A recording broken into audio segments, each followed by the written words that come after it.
and 3.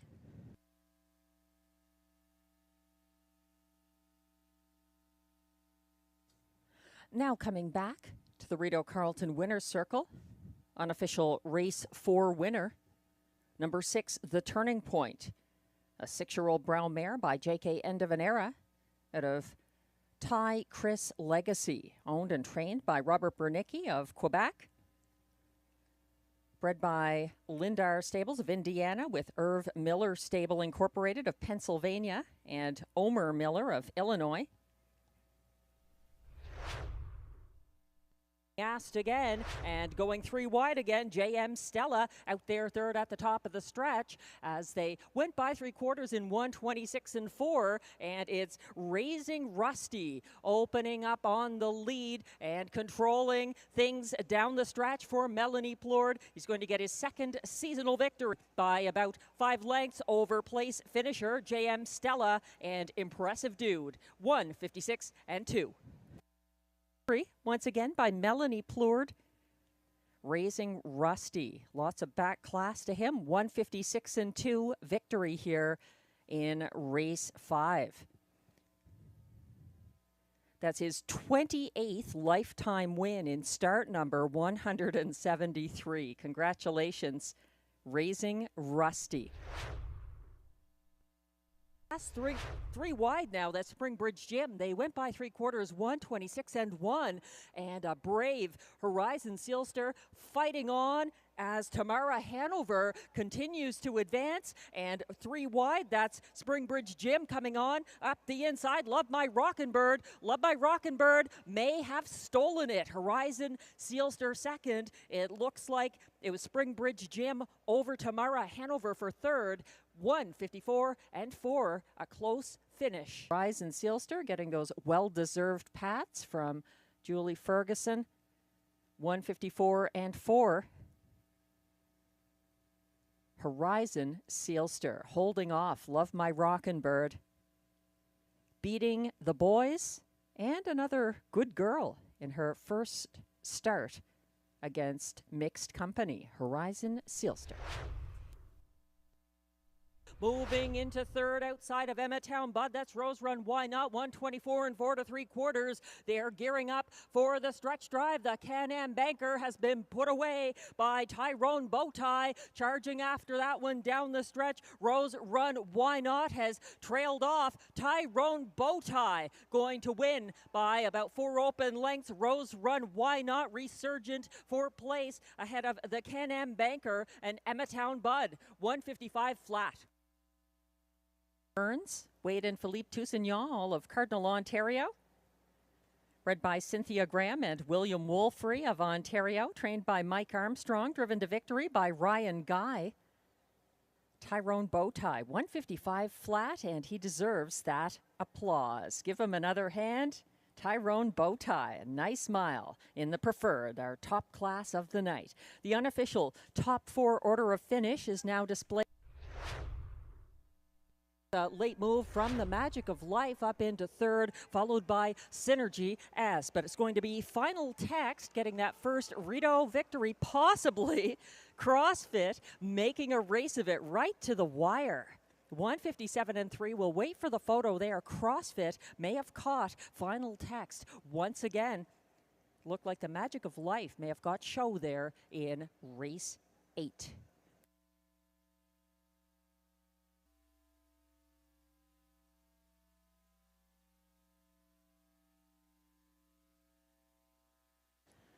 Coming back to the Rideau Carleton Winner's Circle once again.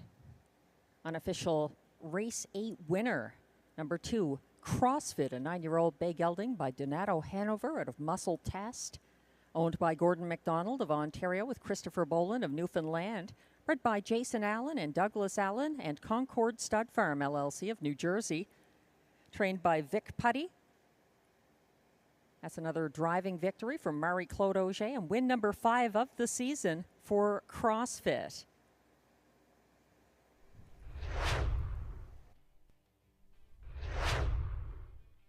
In the race 7 feature, it was another preferred handicap win for Tyrone Bowtie and driver Ryan Guy. This trainee of Mike Armstrong got his 5th win of the season in a 155 flat victory. Join us again on Sunday for our amateur race calling contest 2025 edition as Team McMillan takes on Team Keith once again.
evening. Welcome to Rideau Carleton Raceway for our 29th race night of the 2025 meet.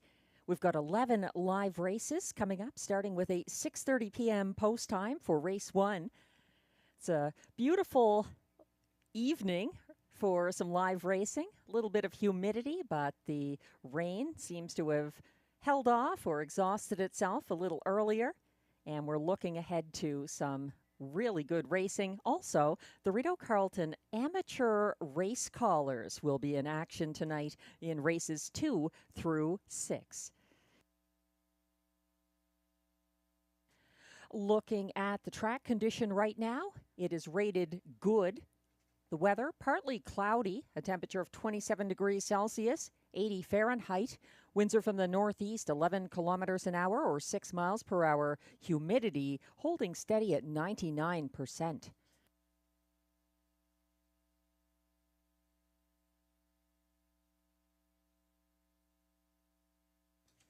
We've got a number of changes to tell you about. Starting in race 1, there's an equipment change in race 1 on number 5, Dillon's Bank, going from blinkers to open bridle.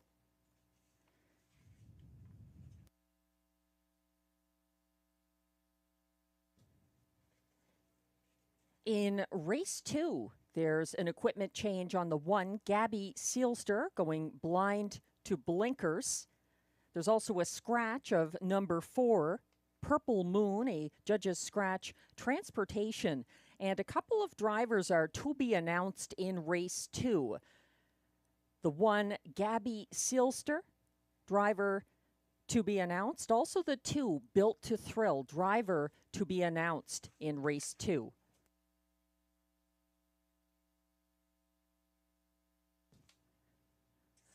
Multiple changes here in race 3 as well. On the 1 in race 3, that's DA Players Delight. There's a bridle change going blinkers to blind bridle. The 7, Whiskey Friday, is a judge's scratch weather. And on number 8, Best Girl in Town, changed the driver from Stéphane Pouliot to trainer Melanie Plourde. She will be driving the 8, Best Girl in Town, in race 3. No changes in races 4 or 5. We have another equipment change in race 6 on number 7, Dr. Mickey, going from blinkers to Swedish blind. No changes in races 7 or 8. We do have further changes to report in race 9. There's an equipment change on the 5, Dakota Shadow, going blind to blinkers. And there is a scratch, number 6, Big Pete Style, a judge's scratch weather in race 9. No changes in race 10. And in race 11, the last of the night, also our feature for this evening's card, the preferred handicap pace, the 5, Control the Power, is a judge's scratch transportation. Scratch the 5 in race 11.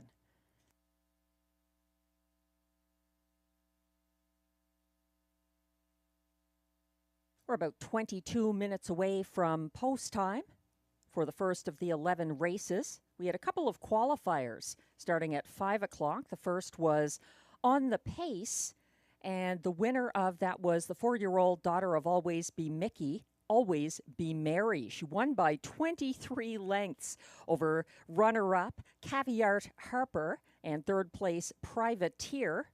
Those are both 2-year-old colts by Captain Crunch, who finished second and third to Always Be Mary, who was driven by Robert Shepard for trainer Andrew Moore. The fractions in that first qualifier, consisting of 5 pacers, were 29 and 1 to the opening quarter, 1 minute and 3/5 at the half, 1:30 and 2 to 3/4, 1:58 and 4. The victory for Always Be Mary over the good track. In the second of the 2 qualifiers, it was all trotters, and there were 8 of them. It was won by Magic Liam for trainer-driver Guy Gagnon. He's a 2-year-old gelded son of Muscle Mass. He won by a length and a half over the pace setter, 5-year-old gelding Driverless, who finished second, ahead of 3-year-old gelding Tie Game, who was third. There were 4 breakers in qualifier number 2. The fractions were 29 and 3, 59 and 4, 129 and 3, 2 minutes flat for the winning qualifying mile for Magic Liam.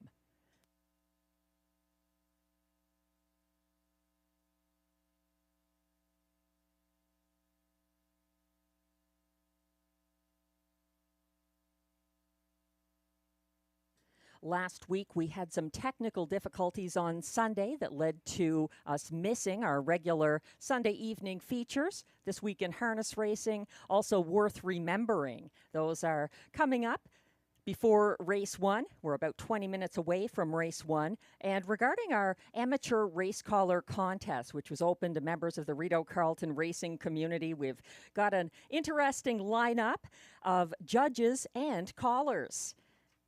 That's going to be taking place between races 2 and 6. The amateur race callers each announcing one race. The contestants are Robbie Robinson, Darren Tingley, Gordon Lee, Brad Snyder, and Sebastian Turenne, who won last year's competition. The judges panel consists of Gary Simser. I've been told he's a legend in his own mind. He was also a one-time winner of an amateur race calling competition in the past here at Rideau Carleton. Superfan Stu is back on the judges panel, as is Kat, last year's expert judge. So they'll be taking account of analysis and the race call itself when it comes to scoring each of tonight's 5 contestants. This week in harness racing, we take you to Saturday night at the Meadowlands for the Meadowlands Pace Final, a controversial finish and decision between Madden Oaks and Prince Hal Hanover. The Meadowlands Pace, here they come.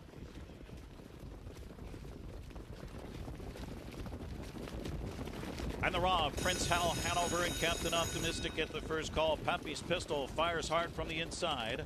Knockout Brown just floated away in 4th. Madden Oaks is 3 wide from 5th. Fallout is 6 between horses around the first turn. Then comes Knockout Brown, followed by Joel and the Jets, stride for stride with Manolette at the back. So it's Prince Hal Hanover. Todd McCarthy sets up shop there. Here comes Madden Oaks sweeping up on the outside for Braxton Boyd. Off a quarter, it was hot. 26 seconds across the backstretch. And it's Madden Oaks taking over after 3/8. Madden Oaks. Prince Hal Hanover back in the second spot now. Pappy's Pistol is gapped in third. Prince Hal Hanover looking to retake command as they head towards the half.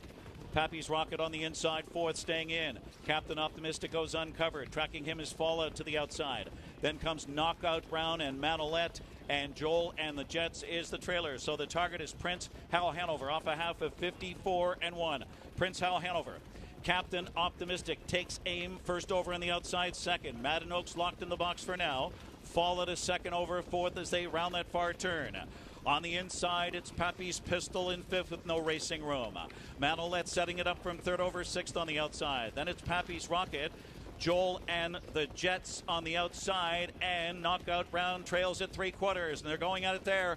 Prince Hal Hanover, Captain Optimistic, Madden Oaks needs racing room, and Fallout is lurking. 121 and 3 into the stretch drive of the Meadowlands Pace, and it's Prince Hal Hanover in front, surging late on the inside and coming hard and trying to squeeze on through. It is still Prince Hal Hanover, Madden Oaks in the inside second. Prince Hal Hanover does it for Todd McCarthy, then Madden Oaks, then close. Pappy's Pistol or Fallout, 147 and 4.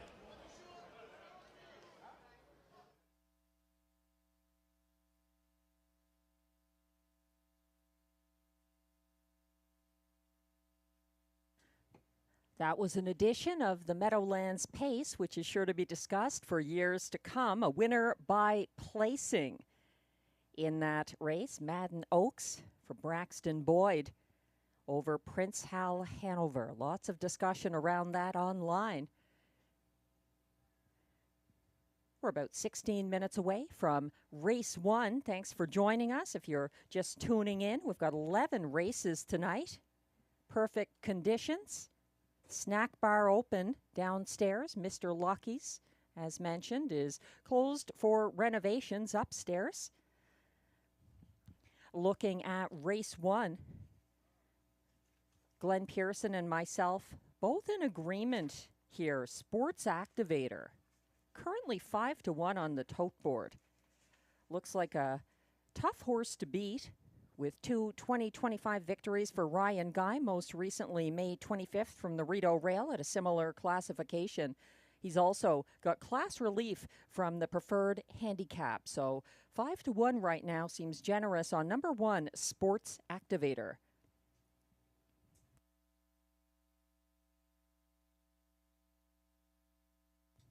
Current favorite from post 2 at even money odds is Dr. Joe, who won here last Sunday. His first Rideau Carleton start since December 18th, 2022. Marie-Claude Auger was aboard for that win, and she's back in the bike behind Dr. Joe tonight. This horse moving up in class after a seasonal best 152-2 victory last Sunday at this track.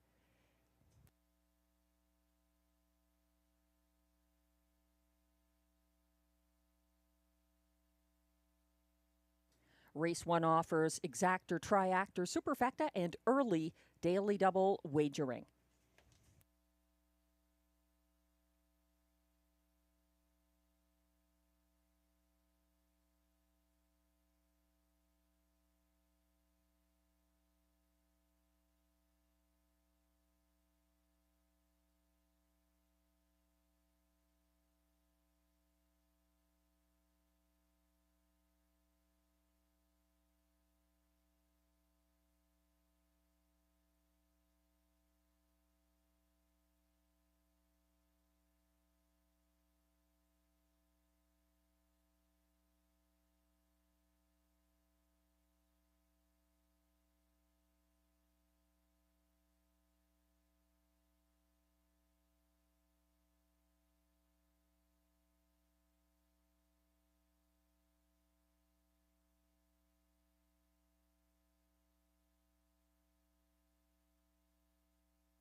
We're about 12 minutes away from upcoming race 1 here at Rideau Carleton. Thanks to everyone joining us in person at the OTBs and online. We have some more changes to pass along. There's quite a number of them today. Some drivers were at Hippodrome 3R this afternoon and coming back. And we also have some weather-related scratches, transportation-related scratches. So we'll just go through this again. There are some new additions to the changes. In race 1, on number 2, Dr. Joe, there is an important driver change here from Marie-Claude Auger to Darcy Clancy on the 2, Dr. Joe, in race 1. As mentioned, the 5, Dillon's Bank, had an equipment change going blinkers to open in race 1. In race 2, which kicks off the early pick 4, it's the second leg of the early daily double, Number 1, Gabby Seelster, goes blind to blinkers. Also, she will be driven by Guy Gagnon. Change the driver on the 1, Gabby Seelster, in race 2 from William Waugh to Guy Gagnon. The 2, Built to Thrill, in race 2. Change the driver from Stéphane Pouliot to Robert Shepard. Robert Shepard will drive number 2, Built to Thrill, in race 2. The 4, Purple Moon, is a judge's scratch transportation in race 2. And there's one more driver change in race 2. Number 6, Better's Zone. Change the driver from Marie-Claude Auger to Ryan Guy on number 6, Better's Zone, in race 2. Race 3, there's also a driver change and equipment change on number 1, DA Player's Delight, going from driver William Waugh to catch driver Josh Miller. That's on the 1 in race 3, who also goes blinkers to Blind Bridle. Scratch the 7, Whiskey Friday, a judge's scratch weather in race 3. And number 8, Best Girl in Town. Change the driver from Stéphane Pouliot to trainer Melanie Plourde. She will be driving the 8 in race 3. No changes in races 4 or 5. In race 6, number 7, Dr. Mickey, as mentioned, going from blinkers to Swedish Blind. No changes in races 7 or 8. In race 9, equipment change on the 5, Dakota Shadow, blind to blinkers. Bridle change. And scratch the 6, Big Pete Style, a judge's scratch weather. No changes in race 10. And in race 11, scratch the 5, Control the Power, a judge's scratch transportation. The 5 in race 11 is scratched. Also, driver TBA on number 9 in race 11. Stonebridge Hermes. Driver will not be Jacques Baudouin. Looking for another driver on the 9 in race 11.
We're about 4 minutes away from post time for race 1. And favoritism has shifted to the Mandy Archer trainee, number 4, Giggity, Giggity, Giggity, a mouthful to be sure. 4 to 5 right now on the tote board. That one got parked first over. He had a second move in deep stretch. Stonebridge Hermes stung him and his stablemate, Captain of Rock and Roll, in the final strides. And Giggity, Giggity, Giggity is the 6 to 5 favorite here. Dr. Joe taking the early money, but the driver change from Marie-Claude Auger, who was aboard for his latest win, may have factored into him drifting up now. He's 3 to 1 and has catch driver Darcy Clancy in the bike. That's number 2, Dr. Joe, in upcoming race 1.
Post parade should be coming on track shortly for upcoming race 1, kicking off our 11 race card tonight here at Rideau Carleton.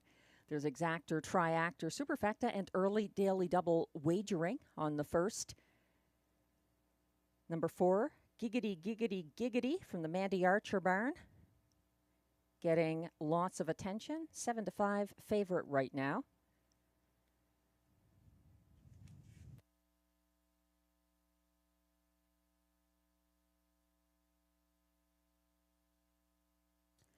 Two to 1 the price on stablemate number 6, Captain of Rock and Roll, who moved up in class after his June 18th win for Guy Gagnon.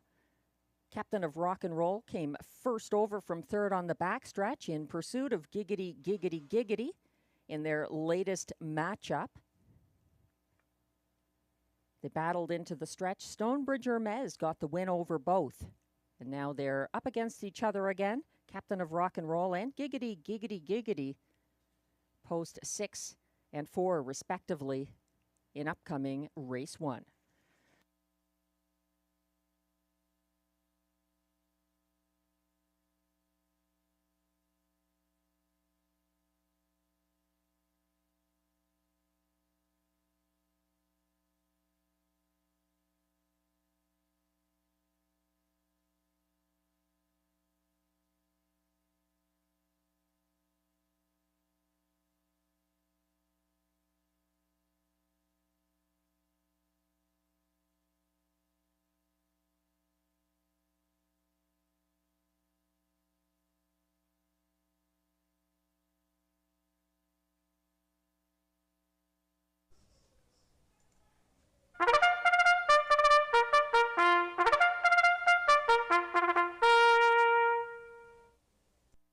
Here comes the post parade for race 1.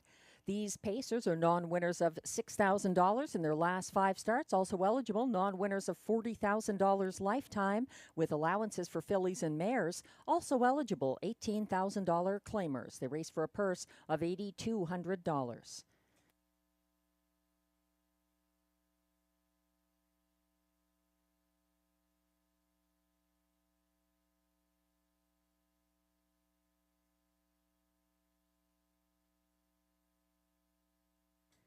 Leading the post parade, current 9-5 co-favorite, number 1, Sports Activator, owned by Lee Cullen of Ottawa with Lloyd Howley of Cars Ontario, trained by Mike Armstrong. Ryan Guy drives. 2 is Dr. Joe, owned by Limco Incorporated of Chateauguay, Quebec. Vic Putty trains. Note the driver change from Marie-Claude Auger to Darcy Clancy on number 2, Dr. Joe. 3 is Skylar, owned and trained and driven by Danielle Dulude of Saint-Martin, Quebec, who shares ownership with Silvio Rivari of Saint-Lazare, Quebec.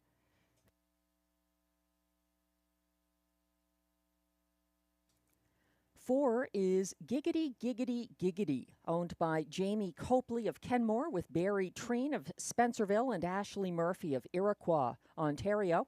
Mandy Archer trains. Robert Shepard drives. 5 is Dylan's Bank, owned, trained, and driven by Daniel Saint-Pierre of Vaudreuil-Dorion, Quebec. Note the equipment change on Dylan's Bank, going blinkers to open bridle.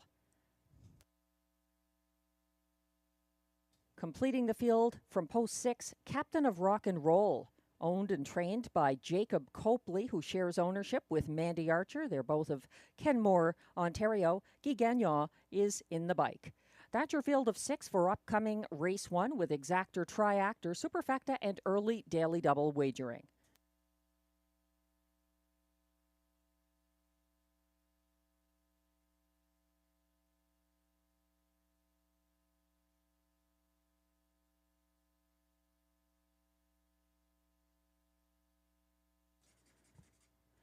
We're getting a look at the current favorite at odds of 7-5 from the rail. It's the selection for both myself and Glenn Pearson. Number 1, Sports Activator. This one getting a bit of class relief.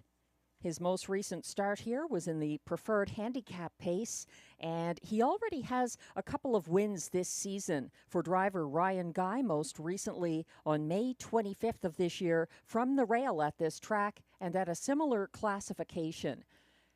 He's a logical top choice here.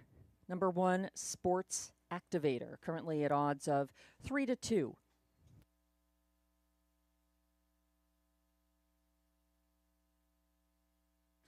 Alongside him was a horse who was taking early money, number 2, Dr. Joe, a winner here on Sunday of last week. That was his first Rideau start since December 18th of 2022.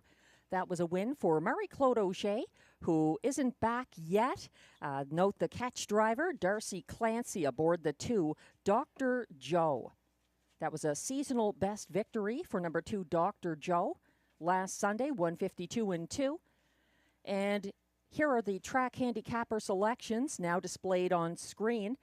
Glenn and I both have the same exactor. Number 1, Sports Activator on top over number 2, Dr. Joe. We have the same 2 horses to complete the Superfecta as well, just different order. Glenn going with the 4, Giggity Giggity Giggity, over the 6, Captain of Rock and Roll. I've got them in reverse order, so see it as you like it. Just make sure not to get shut out of playing race 1.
The starter has called the race 1 field. Last chance to wager on race 1, including the early daily double. The AGCO judges have informed me the track rated good has a 1 second variant at the moment.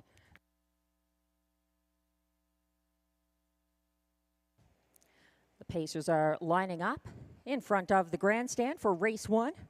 Number 1 is Sports Activator Ryan Guy. 2, Dr. Joe for catch driver Darcy Clancy. 3, Skylar, Dan Delude. 4, Giggity, Giggity, Giggity, Robert Shepard. 5, Dylan's Bank, Daniel St. Pierre. And on the outside, 6, Captain of Rock and Roll for Guy Gagnon. They're on the turn, headed towards the backstretch.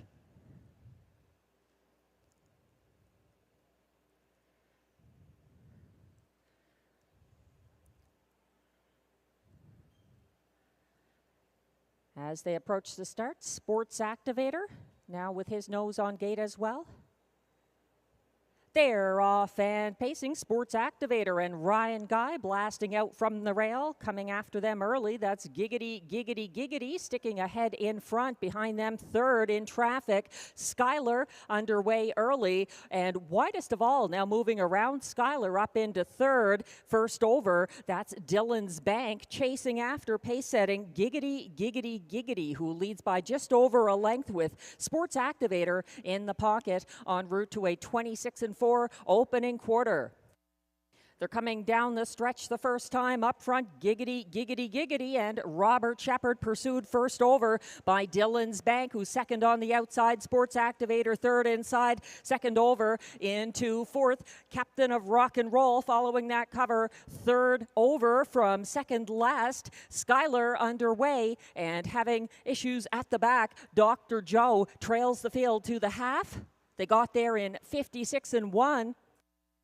Leading the way, Giggity, Giggity, Giggity, shadowed by the pocket sitting Sports Activator. A long night at the office for Dylan's Bank, out there parked and now retreating into fourth. Up alongside his stablemate, Captain of Rock and Roll, is challenging Giggity, Giggity, Giggity first over as they open up in a 2-horse battle to 3/4, getting there in 1:23 and 3. Giggity, Giggity, Giggity, giving the parking ticket and cold shoulder to Captain of Rock and Roll, who's second, charging after them late, about 6 lengths behind. At the top of the stretch is Skylar, but it looks like a match race down to the wire, and it may be a match race that's been won by Giggity, Giggity, Giggity, maintaining a length advantage over Captain of Rock and Roll up to the sulky wheel, but no further at the wire. Giggity, Giggity, Giggity over Captain of Rock and Roll. Skylar up for show, 152 flat.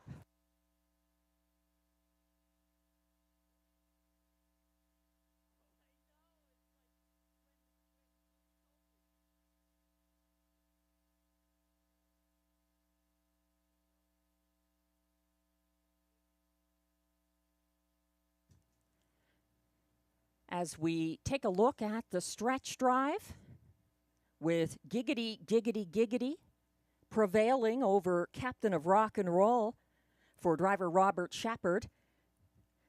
The AGCO judges have also let me know that there is an inquiry on a break by the 2, Dr. Joe, before the half.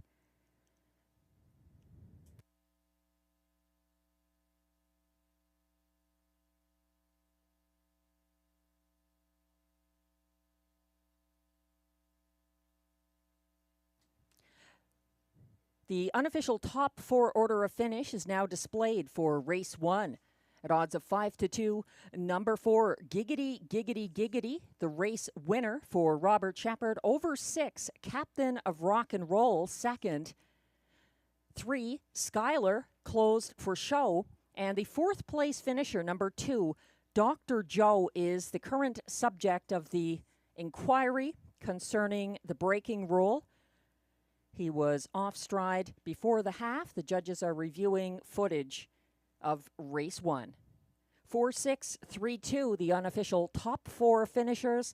Please hold all tickets.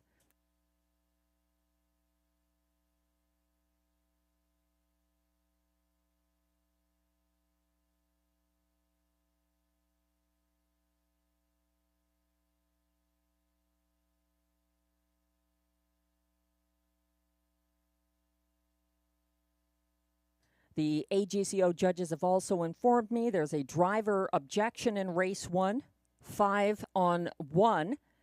That's the driver of Dylan Spank, Daniel St. Pierre, against the driver of number 1, sports activator Ryan Guy, concerning action on the backstretch. Neither the 1 nor the 5 is in the top 4. So the main consideration here regarding the top 4 is that inquiry about the break by the 2, Dr. Joe, the 4th place finisher in race 1. As judges continue to review the action at those points in the race, back in the winner's circle, number 4, Giggity, Giggity, Giggity, who overcame a quagmire of issues experienced by some others in the race. He's a 4-year-old bay gelding by Sports Rider out of I've Got Stamina, owned by Jamie Copley of Kenmore, Barry Treen of Spencerville, and Ashley Murphy of Iroquois, Ontario. He was bred by RAW Equine Incorporated of Ontario, trained by Mandy Archer, driven to victory by Robert Shepard, 152 flat, a new lifetime mark in his 3rd seasonal victory. Giggity, giggity, giggity.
Judges are still reviewing footage, now shown on screen, concerning a break by number 2, Dr. Joe, before the half. He's trailing at this point.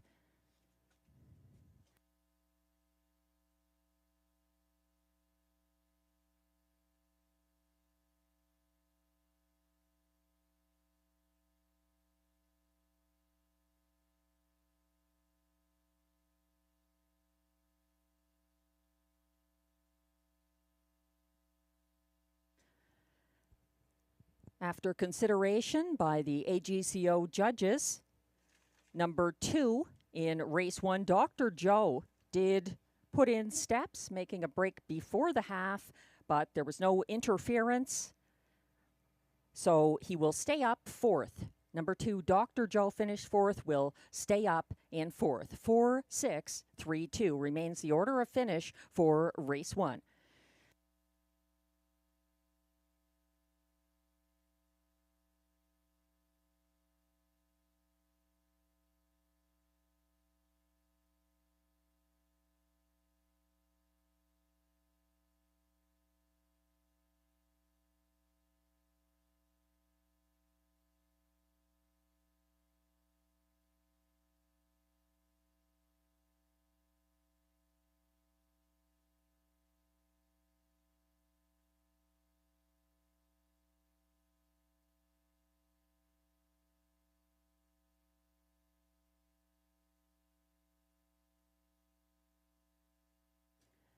The driver objection, 5-on-1, will not affect the order of finish for race 1.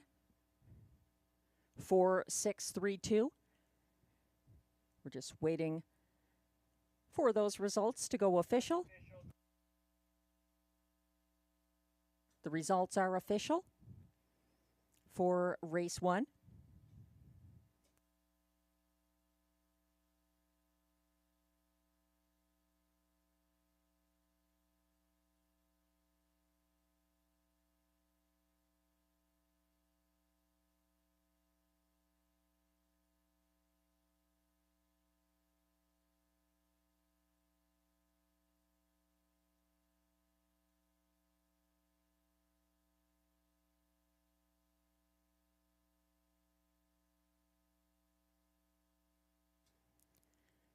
Race 1 is now posted official.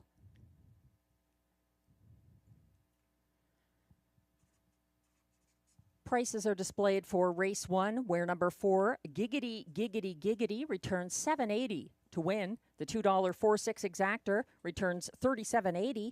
It's $102.35 for the $1 triactor.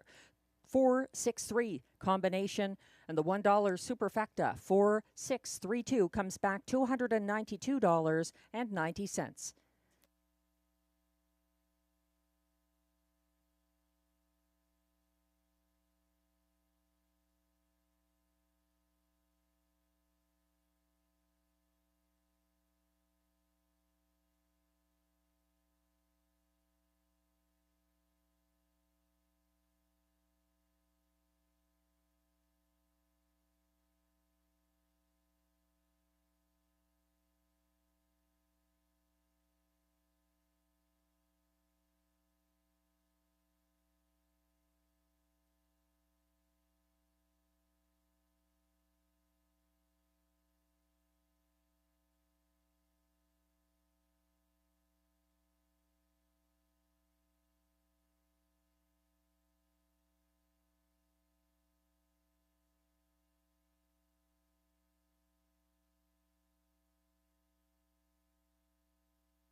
The race 1 rundown is now posted. Number 1, Sports Activator, was a beaten 4-5 favorite, finishing 5th. 2, Dr. Joe, finished 4th, stays up 4th, although he did put in a break before the half. There were no violations of the braking rule. Number 3, Skylar, closed for show. 1, Giggity Giggity Giggity, was the race winner for Robert Shepard. 5, Dylan's Bank, finished 6th, and 6, Captain of Rock and Roll, was 2nd. From the top down, your program should read 5-4-3-1-6-2. The fractions for race 1, 26-4 to the quarter, 56-1 at the half, 123-3 at 3/4, 152 flat the winning mile, and a new lifetime mark for Giggity, Giggity, Giggity.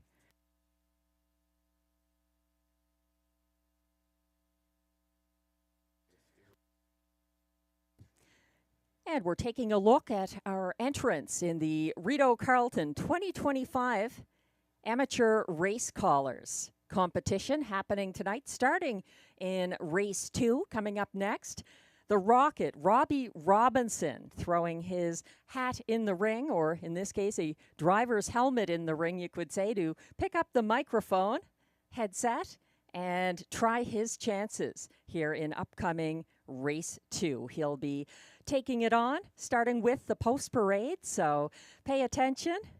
This is Robbie's race call coming up, and scoring will be coming up after the race, courtesy of the judges panel.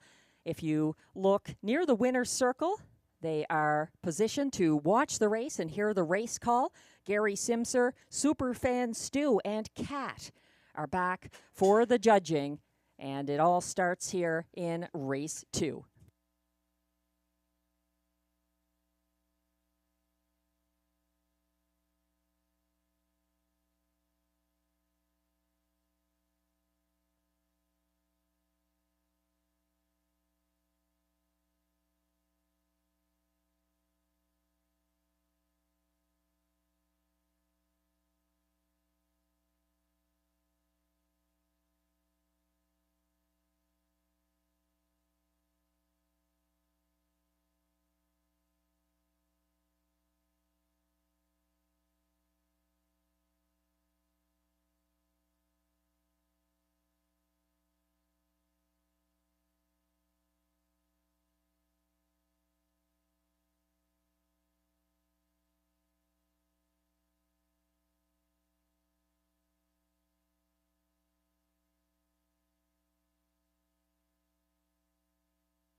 Do it again. Hi, I'm Robbie Robinson, your guest announcer for race number 2. Non-winners of 4,000, fillies and mares 5, or 1 race lifetime. Also eligible non-winners of 6,000, lifetime draw outside.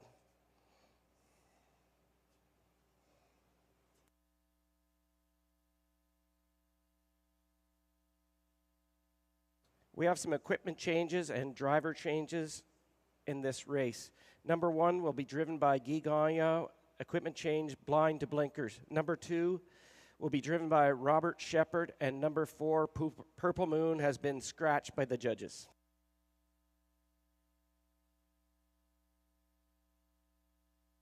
Now for your parade. Number 1 is Gabby Seelster with the driver change to Guy Gagnon, owned by Jerry Viancourt and trained by Jerry Viancourt.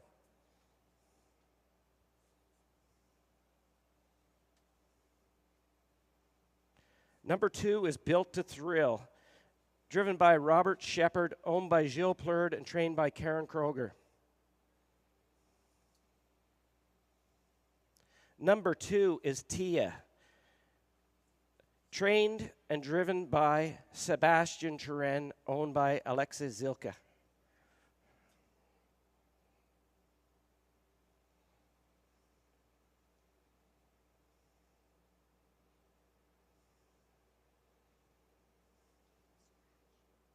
Number 4, Purple Moon, is a judge's transportation scratch. We got number 6 on the screen right now, Better Zone, with the driver change to Ryan Guy, trained by Victor Putty, owned by a numbered Canadian company, Bill Maines and Michael Horwood. Number 5 is Farmers Don't Dilly Dally, driven by Mike, Mr. Hollywood Healy, trained by John McMillan, owned by Mark and Vicky Nelson.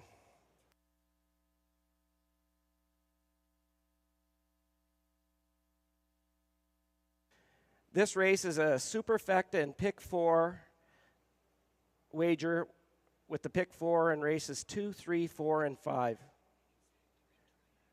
and exactor and triactor.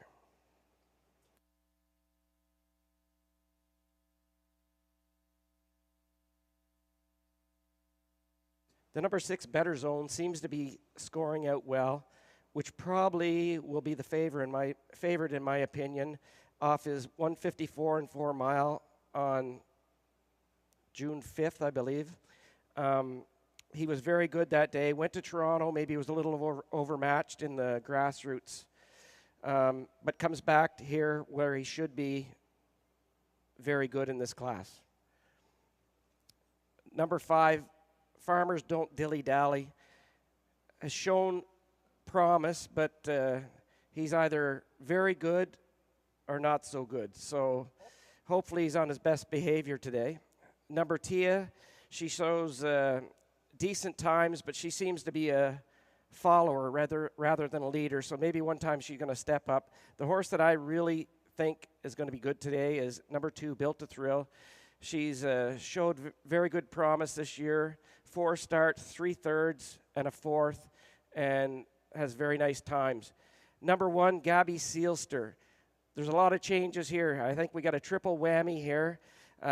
Driver change to Guy Gagnon, equipment change to blind to blinkers, and the addition of Lasix, which a lot of horses this could help. If she can improve her last quarter by a second or 2 with the addition of Lasix, she could be a contender.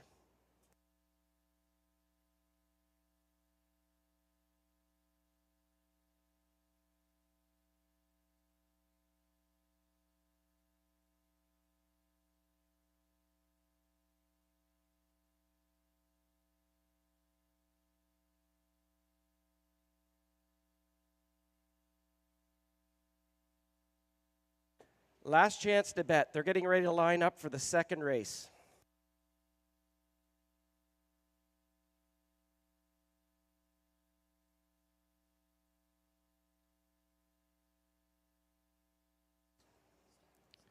Starters is called the Pacers to the field.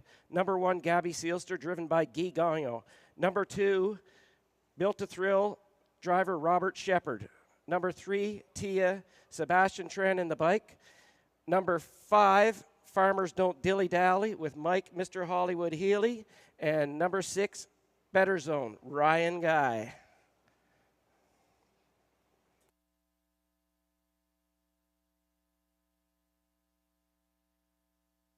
It looks like we have a recall.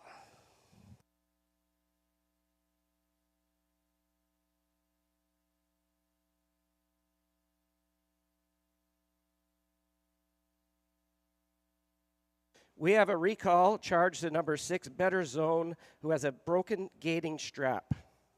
We will get started again momentarily. Windows remain open for wagering, so get them in there, ladies and gentlemen.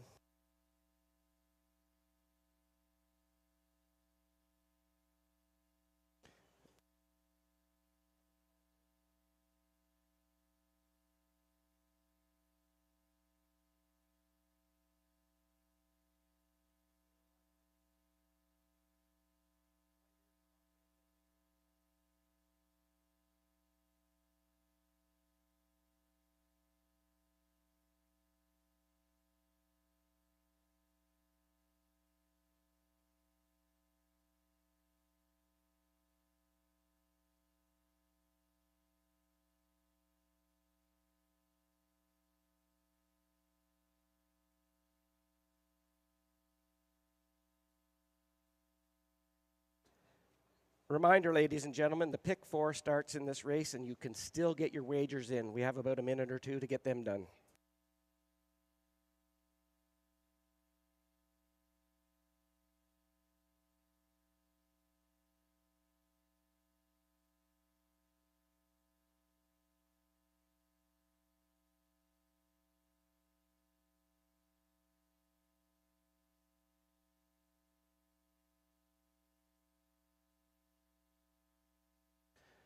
The number 2, Built to Thrill, is now the 4-5 favorite, followed by number 6, Better Zone at 2-1. We got a pretty good odds. Nobody double digits here, so it could be a wide open race.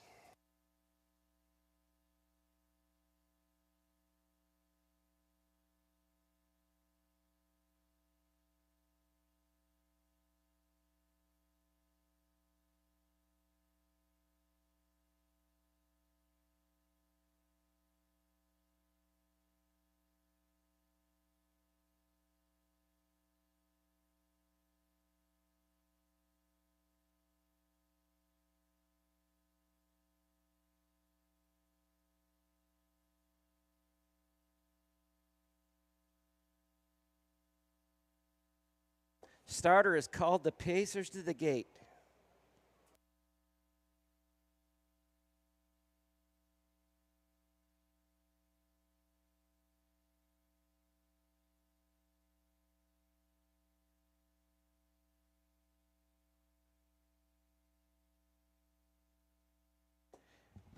We're going behind the gate. Number 1, Gabby Seelster, Guy Gagnon. Number 2, Built to Thrill, Robert Shepard. Number 3, Tia, Sebastian Trend, Purple Maroon is scratched.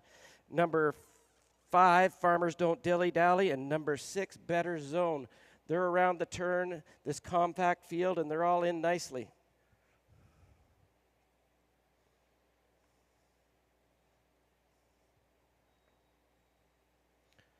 Number 3, Tia, is off stride. There they go. Number 1, Gabby Seelster is leaving well. Number 5, Farmers Don't Dilly Dally are going at it. Number 2, Built to Thrill is second. And number 6, Better Zone is third. And Tia is way back. Gabby Seelster has won the early battle here over Farmers Don't Dilly Dally with Built to Thrill third. And Better Zone is fourth. They hit the quarter in 27-1. That's a good quarter for this field. Gabby Seelster on the lead. Farmers Don't Dilly Dally is second. Built to Thrill is third. And Better Zone trails this bunch here. And Tia is way back. As they go around the turn heading to the half, it's still Gabby Seelster. Farmers Don't Dilly Dally second, Built to Thrill third, and Better Zone is fourth. Half in 58 flat, a good breather for Gabby Seelster. As they head down the back stretch, we have a move now from Built to Thrill coming up to second, and Better Zone is on his tail following. As we head for 3/4, number 1, Gabby Seelster on the lead. Built to Thrill is second. Better Zone looks to be third. It gets a little rough there. And number 5, Farmers Don't Dilly Dally. 3/4, 127-2. Gabby Seelster holds the lead, but 3 wide is Better Zone. Better Zone is gone. They're fighting out for second with Gabby Seelster. Farmers Don't Dilly Dally. Better Zone is all alone. This one's for Gary Simser. Better Zone by 2, 3, 4, maybe 6. Say no more. Jogberger. Better Zone. Number 2, Built to Thrill. And close between Gabby Seelster and Farmers Don't Dilly Dally. Final time of the mile, 1:58 flat.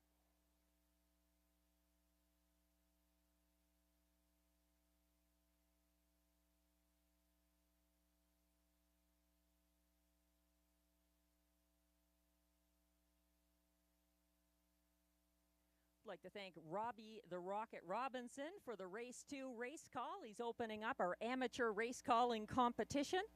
And there was no competition going down the stretch of race 2, Built to Thrill, or I should say Better Zone. Number 6, Better Zone, getting that victory for Ryan Guy. Tight battle there for place. Built to Thrill, getting up ahead of Gabby Seelster in this 1:58 flat mile.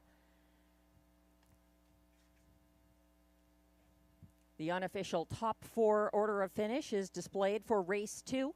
At odds of 3-2. Number 6, Better Zone, gets the mild upset for catch driver Ryan Guy over number 2, Built to Thrill, second as beaten 1-2 favorite for catch driver Robert Shepard. Third was number 1, Gabby Seelster for catch driver Guy Gagnon. And completing the superfecta, number 5, Farmer Don't Dilly Dally. 6-2-1-5, the unofficial top 4 finishers of race 2. Please hold all tickets.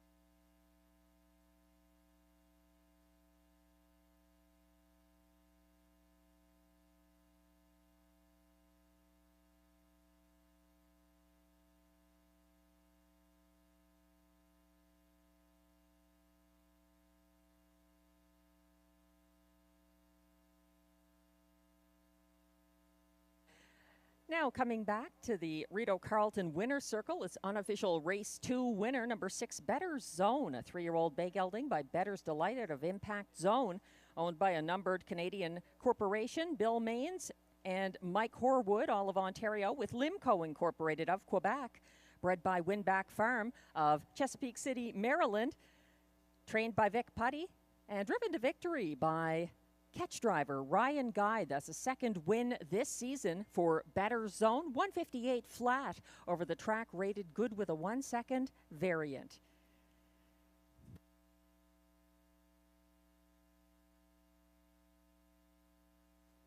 Our judges are working on the score for race 2. Race caller Robbie Robinson, first up in the 2025 amateur race calling contest. The judges are looking at his pre-race analysis, 25% in the scoring, and the race call worth 75% for a total of 100%. Racing manager Peter Andrusak is tabulating those scores that we're going to be getting from Superfan Stu, Gary Simser, and Kat, our judges panel in the race calling competition. Race 2 is now official. Prices are posted for race 2. Number 6, Better Zone, returns $5.10 to win. The $2 6-2 exactor pays $8.50. The $2 early double 4-6 combination returns $26.40.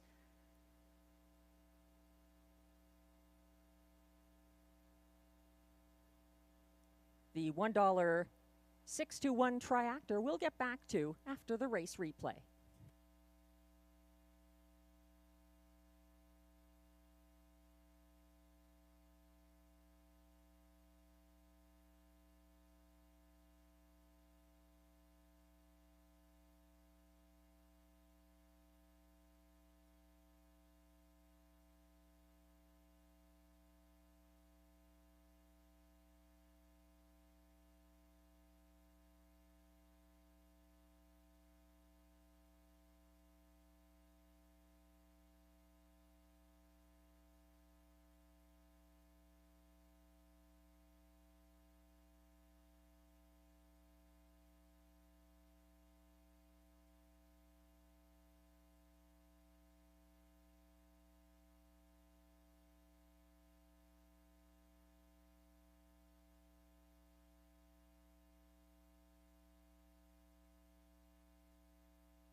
The race 2 rundown is now displayed.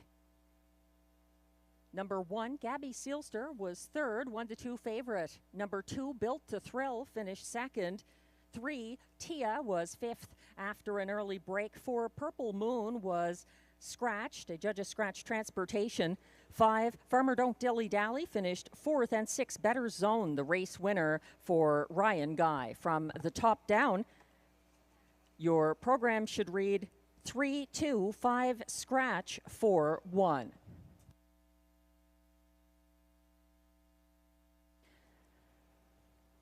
We're going to judging for the amateur race calling contest. And first of all, for the Rocket, Robbie Robinson, we're going to look at his pre-race analysis of race 2. Each of the judges, now displayed, is going to hold up their number showing Robbie's analysis. Let's see it from the judges. A 5 from everybody. That's for Robbie's analysis. And now let's see it for the race call. What would you give Robbie for the race call? He gets a 3 from each of the judges, Kat Superfan Stu and Gary Simser. So hello, Gary. Hello to the judges. And that's Robbie's score. Peter Andrasak is going to be tabulating these scores, and we'll give Robbie's. But first of all, Darren Tingley needs to be introduced. He's a horse owner here at Rideau Carleton. He also took part in last year's amateur race calling competition. He's going to take the lines or the headset to call race 3 coming up next.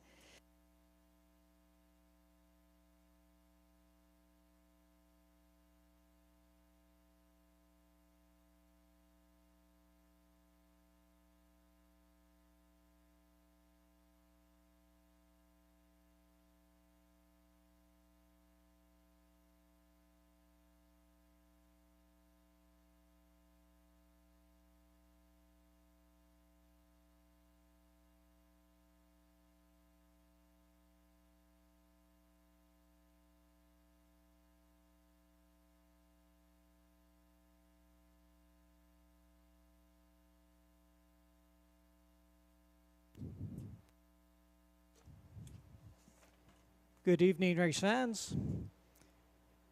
We have race 3 coming up. It's a non-winners of 8,000, lifetime allowances, optional 20 claimer for non-winners of 15,000 life.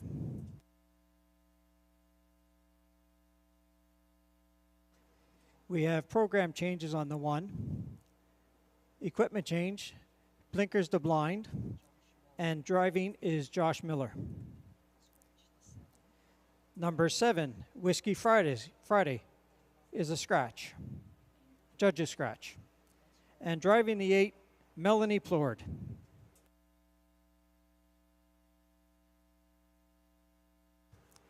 Race 3 is an exactor, triactor, superfecta, and pick 3 wagering.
The post parade for the third race. The horses are entering the track.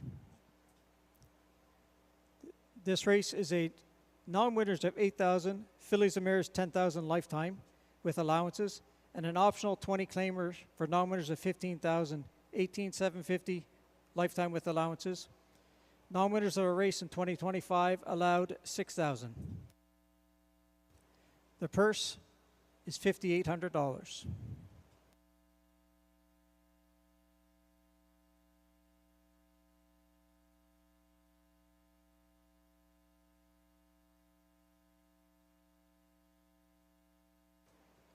The 1, DA Players Delight, owned by Sean Vino and Michael Bates, trained by Ted McDonald, driven this evening by Joshua Miller.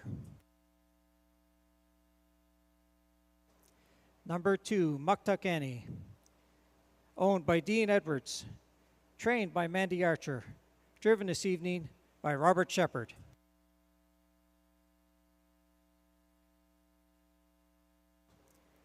The 3, You Wait, I'll Go First, owned by Pierre Piedalou, trained by Pierre, driven this evening by Pascal Berube. Number 4, CB Caper, owned by Lloyd Howley, trained by Michael Armstrong, Ryan Guy in the sulky. Number 5, Jenny Longlegs, owned by Jestian Louis Letulippe, trained and driven by Guy Gagnon.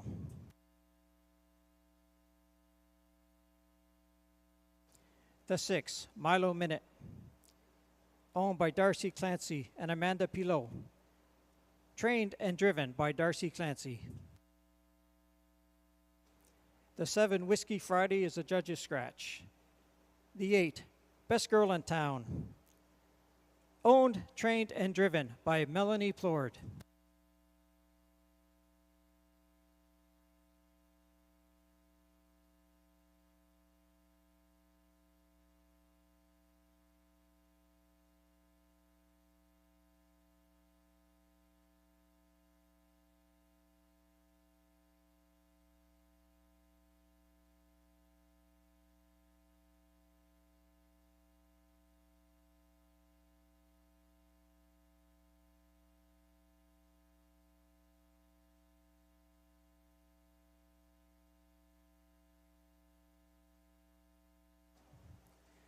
Early betting favorite is the 8, Best Girl in Town. She was hard used last week, parked the entire mile, and still finished a bang-up 5th. Melanie will have her hands full from the 8-hole trying to find a trip. Currently co-favorites at 7-2, the 2, Muktuk Annie, and the 3, You Wait, I'll Go First. Muktuk Annie has had 3/3 out of 4 starts, moves to the inside 2 pole, with leading track trainer Mandy Archer and Robert Shepard with the reins. Pascal Berube gets a drive on the 3, You Wait, I'll Go First. This horse has a versatile style, can race off the front end or race from behind. Was shuffled the last week and made up lots of ground in the stretch to finish a bang-up 4th. He's a key tonight in this race.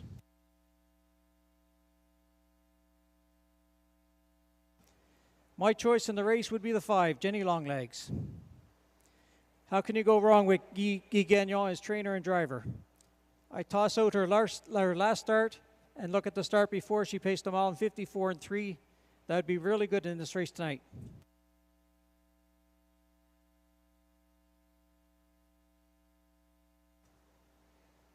The 1 horse, DA's Players Delight.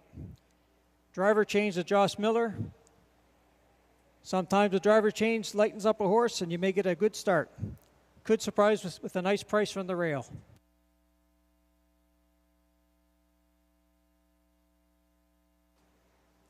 The 4, CB Caper, started the year out with a bang.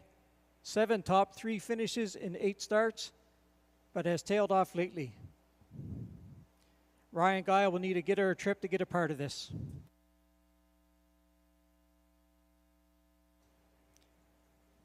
And the 6, Milo Minute. 1 win in 6 starts this year. Had a rail trip last week, finished a bang up 4th. Could get a nice trip in here and be part of this.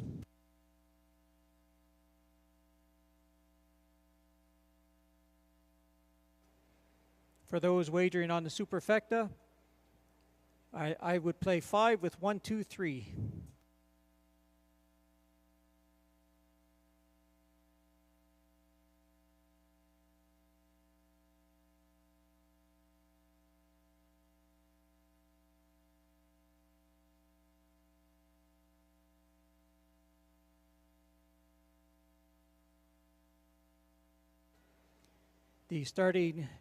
The starter has called the horses.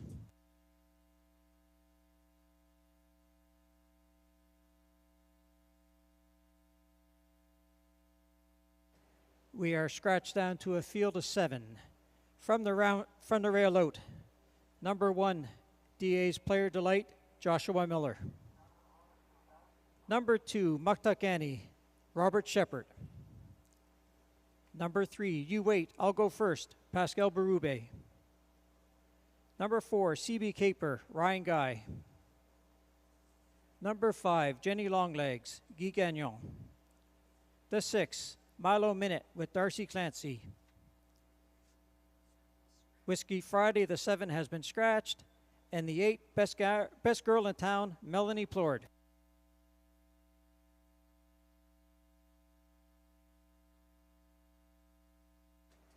The starting gate picks up speed. And they're off. Off quick is the 5, Jenny Longlegs. Rounding into the 2-hole, Muktuk Annie. On the outside, trying to find a spot in 3rd is You Wait, I'll Go First. Pop in the pocket early is the 2, Muktuk Annie to take the lead. Back and forth, DA Players Delight. 5th, CB Caper. 6, Milo Minute. And 7th is the 8, Best Girl in Town. They're all lined up in single file, just like Albion Road on a Wednesday morning at 3 o'clock. The quarter was 28 seconds flat.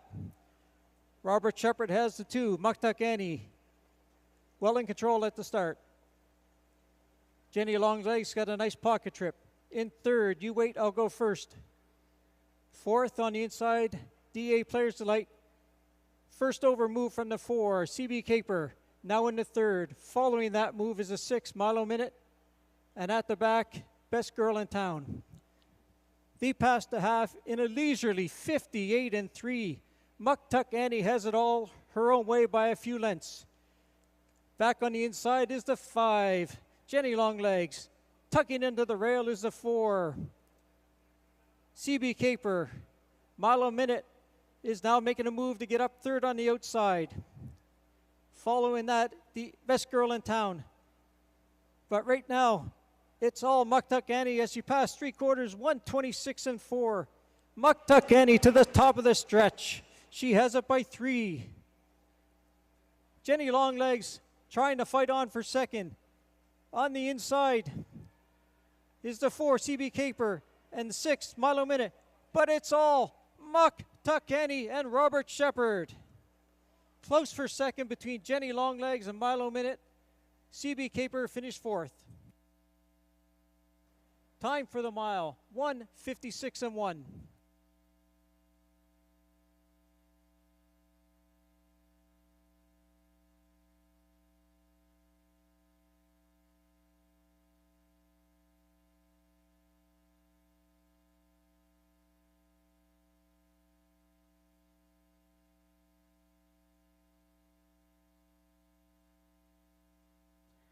As we watch the slow-mo stretch drive for race 3. A great race call from Darren Tingley in our competition, and Muktuk Annie powering for victory in race 3. Tight for place there. Jenny Longlegs and Milo Minute battling to the wire for 2nd in this 1:56-1 mile.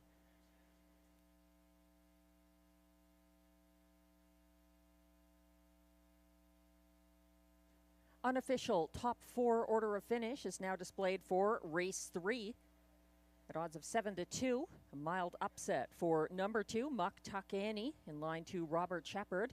Finishing second was the 5, Jenny Longlegs.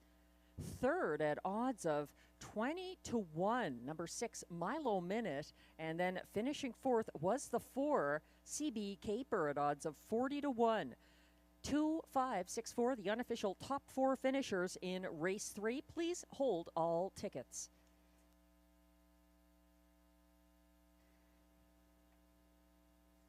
Just an update on the amateur race announcing contest. We have a final score for our first contestant, Robbie Robinson, who announced race 2.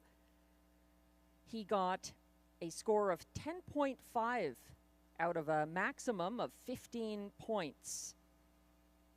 10.5 out of 15 for Robbie Robinson. We'll be turning to the judges again after race 3 has gone official to assess Darren Tingley. Again, analysis 25% and the race call 75% of the scoring.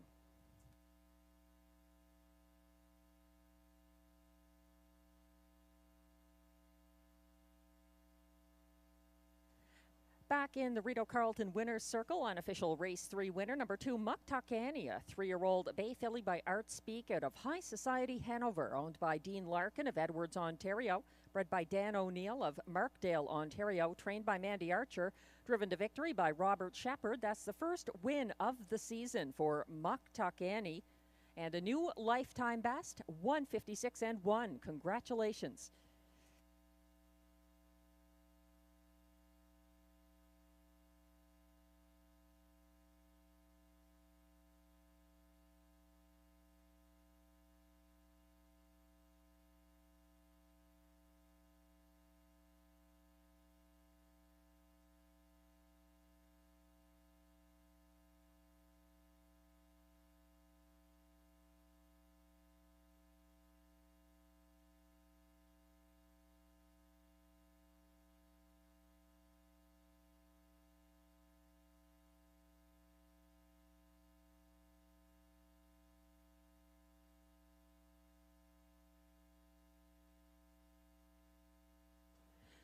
Race 3 results are now official.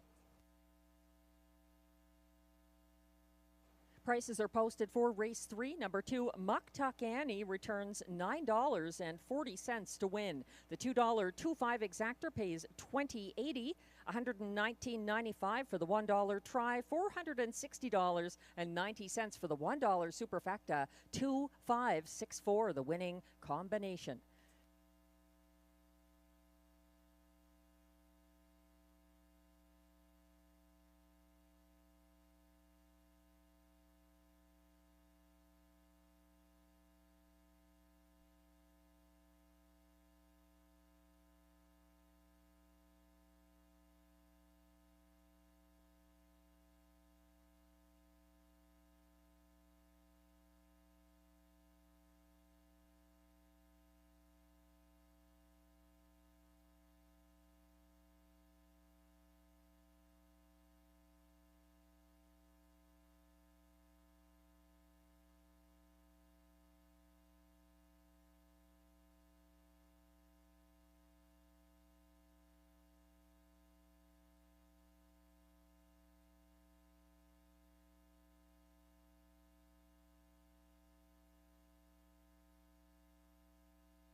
The race 3 rundown is now on screen. 1, DA Players Delight finished 7th. 2, Muck Tuck Annie, lifetime best, 1:56.1 victory for driver Robert Shepard.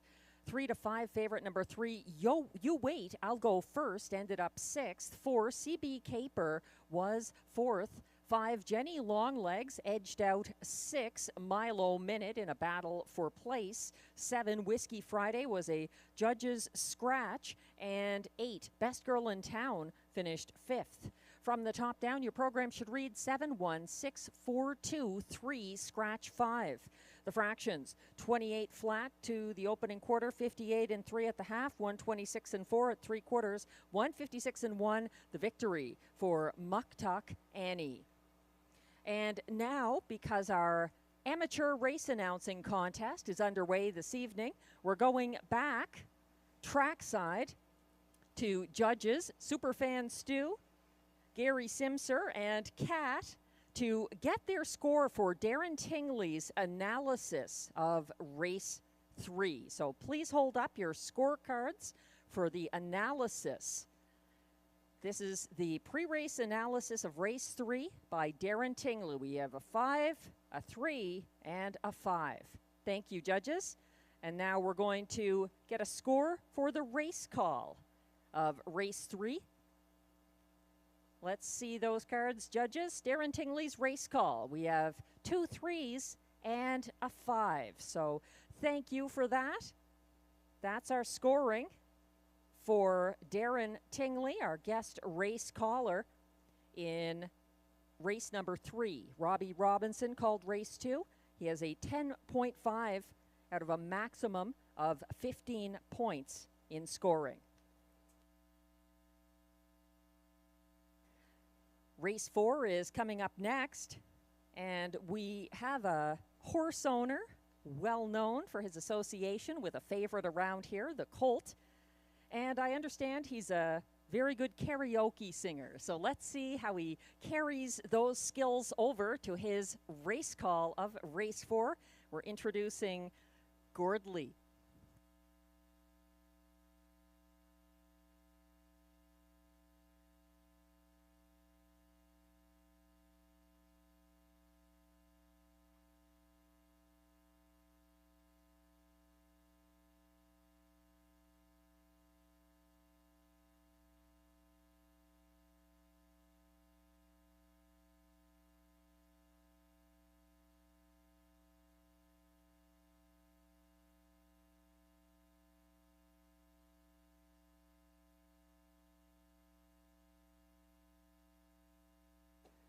Good evening, ladies and gentlemen. Race 4 will be the next race.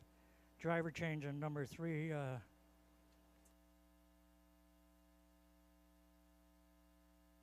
Number 3, I'm a Dude, will now be driven by Melanie Plurd. And your 4th race post time should be up in about 5 minutes.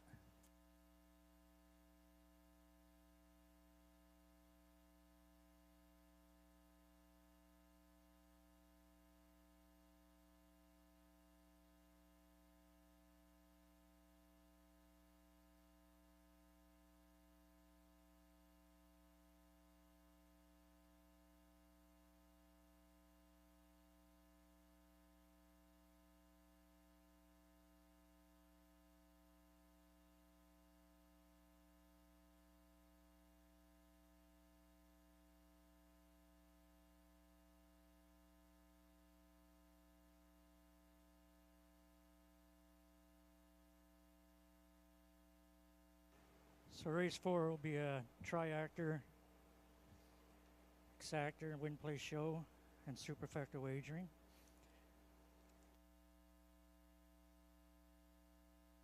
Also the beginning of a pick 4.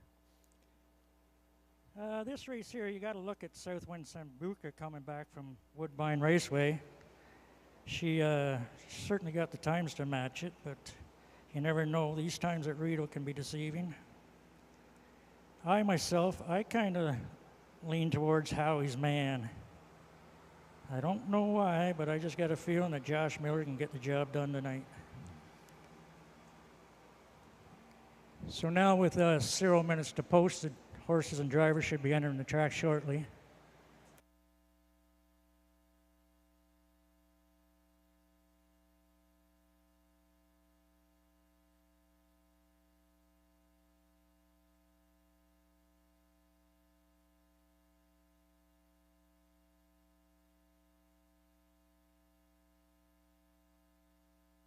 Just waiting for horses and drivers to exit the paddock for race number 4.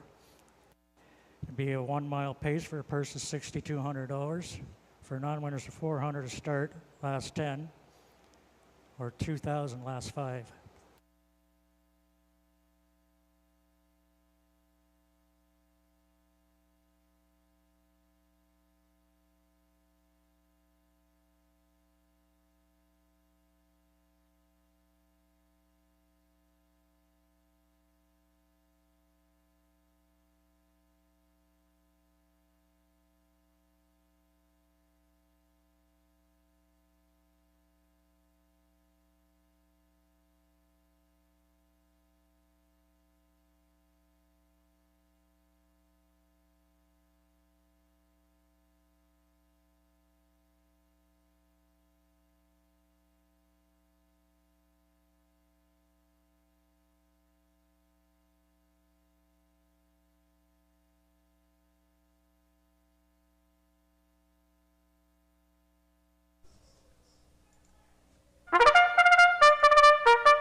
As the horses start to enter the track for the 4th race, we have a driver change to be announced in race 5 on number 1, La Barbe.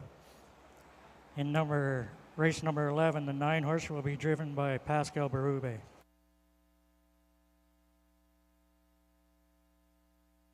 Horses are now coming onto the track for the 4th race post parade.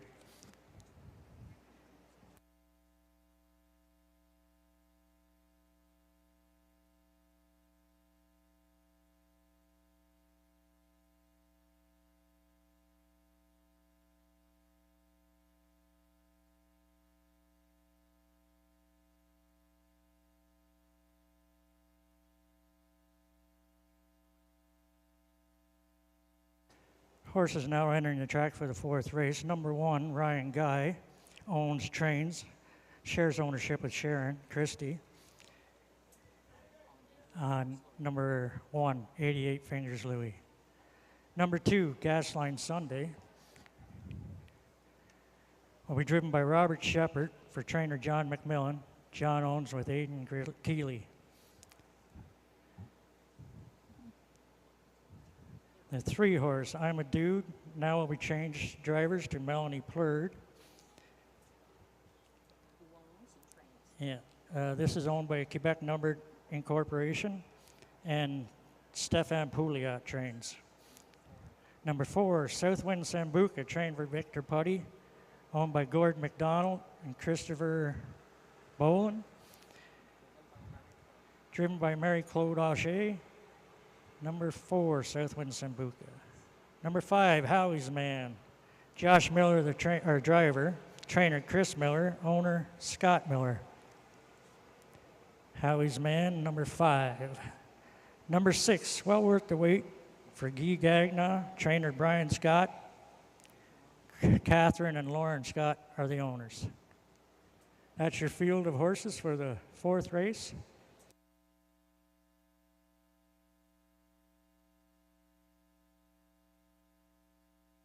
This racer will be Triactor, Exactor, Superfecta, and the middle 4 wagering starts in this race.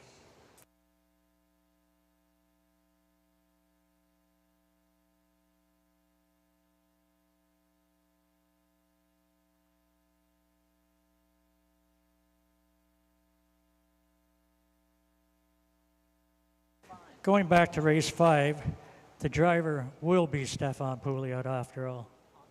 So no driver change in number 1, La Barbe, in the 5th race.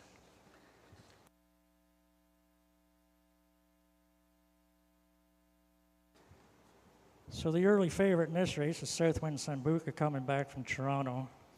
Should be a little easier racing for her, but like I say, these Toronto times and Rideau times can throw you off. I like Southwind Sambuca, but I think Howie's Man can pull off an upset here. And I guess Gascoigne Sunday I like for my 3rd place horse.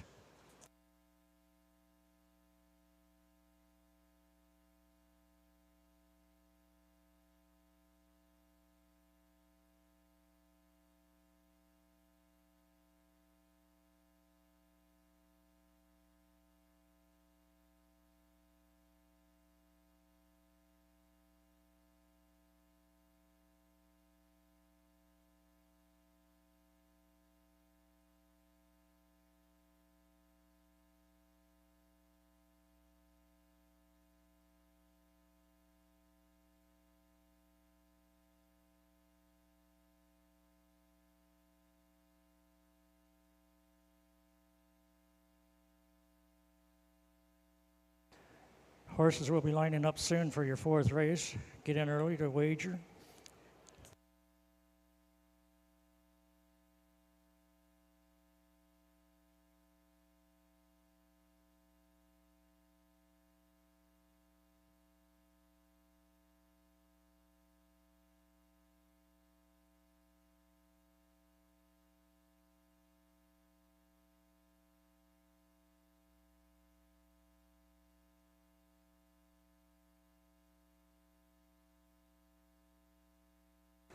Track conditions are currently good with a 1-second variant. I believe we're just waiting for the starting car to get back on the track.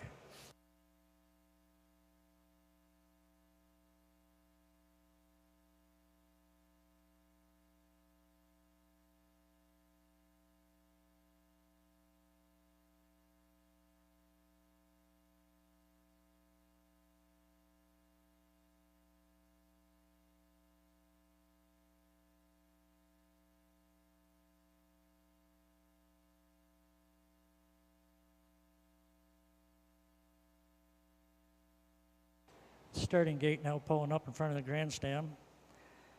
Post time in probably 2 minutes or so. Still favorite on your card is Southwind Sambuca at 1-2. Second favorite, you got Well Worth the Wait with Guy Gagnon driving.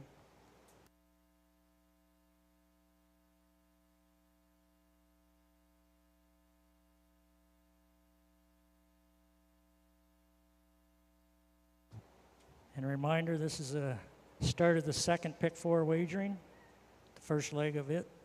Get your wagers in early.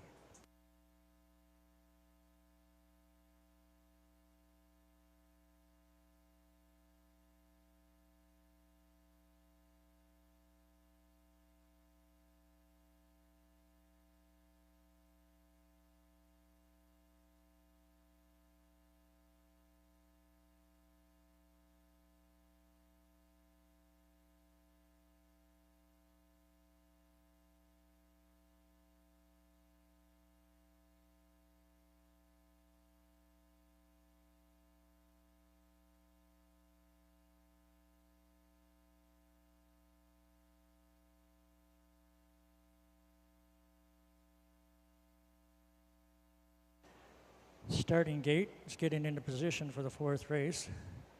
Horses and drivers will soon be called to post.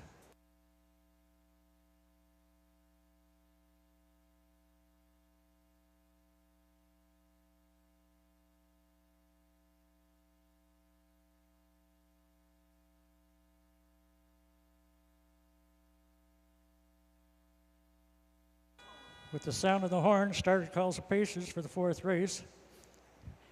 Once again, from the rail out, 88 Fingers Louie, Gascoigne Sunday, I'm a Dude, Southwind Sambuca, Howie's Man, and Well Worth the Wait. Pacers and drivers are lining up behind the gate for the 4th race.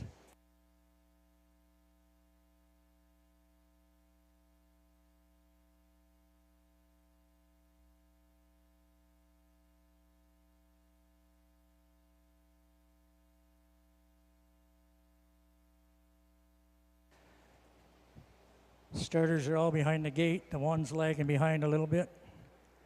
88 Fingers Louie. He's trying to get a run at the gate. As the car swings up the backstretch and they approach the fair start pole, this field is now in motion. And they're off. 88 Fingers Louie first to leave fast on the inside. Well worth the wait. Looking for the lead. Guy Gagnon in his favorite spot would like the front. 88 Fingers Louie second. That's Southwind Sambuca sitting third. Fourth on along the rail is Gascoigne Sunday. Fifth is I'm a Dude. And Howie's Man trails the field as they head to the quarter mile. Guy Gagnon gets the front. Second on the outside, Southwind Sambuca, not settling for a hole and driving on for the front. Southwind Sambuca taking over the front. Quarter in 27-2. Fast clip there. Well worth the wait sitting second. 88 Fingers Louie third. Gascoigne Sunday fourth. I'm a Dude fifth. And Howie's Man trails the field. As they head for the half, it's still Marie Auger with the favorite, Southwind Sambuca. Well worth the wait second, 88 Fingers Louie third, Gascoigne Sunday fourth, I'm a Dude fifth, and Howie's Man. Half in a snappy 56 and 3. Southwind Sambuca continues to lead the way. Everybody's staying in single file for now. Well worth the wait still second, 88 Fingers Louie. Hope tipping off now from the outside is the 2-horse, Gascoigne Sunday. Goes backwards with the tip. 3, I'm a Dude slipping up the inside to take over third. 4th on the outside is 88 Fingers Louie. 5th, Gascoigne Sunday, and 6th is Howie's Man. As they get to the 3/4 poles and 125 flat, Marie Auger with the favorite. Southwind Sambuca at the top of the stretch turns for home with a 3-length lead. Well worth the wait, trying to hold on for second. Coming up the inside, that's I'm a Dude with Michelle Plurd. It's going to be Southwind Sambuca. Well worth the wait, I'm a Dude, and that 88 Fingers Louie. 5th was Howie's Man, and 6th was Gascoigne Laundry. The time of the mile, 1:54 and 1.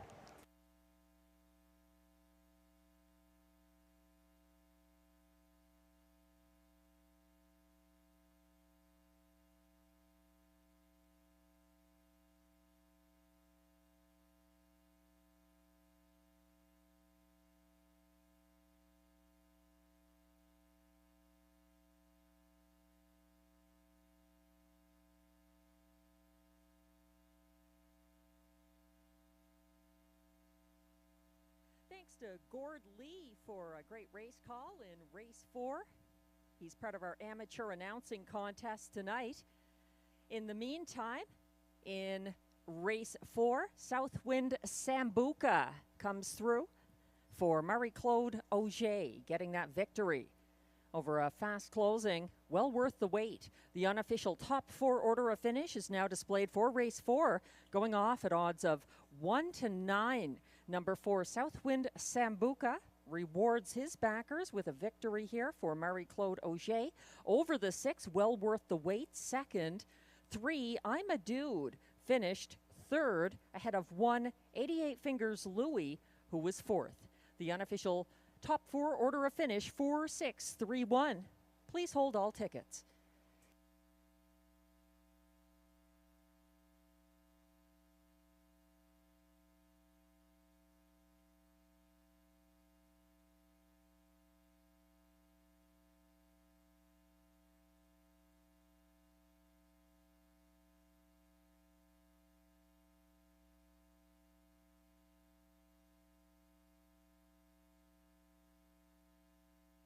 As we wait for Southwind Sambuca to return to the winner's circle, just an update on scoring in our amateur race announcing contest. The caller of race 3, Darren Tingley, a local horse owner and a participant in last year's contest, scored 11.5 out of a maximum of 15 points. So 11.5.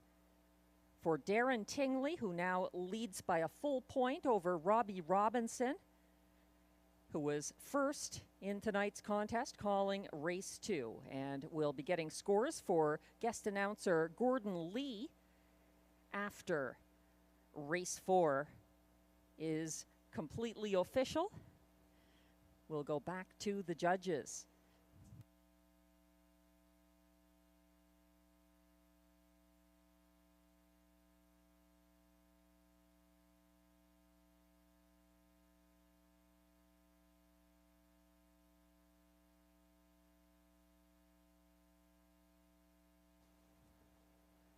Now back in the Rideau Carleton winner's circle.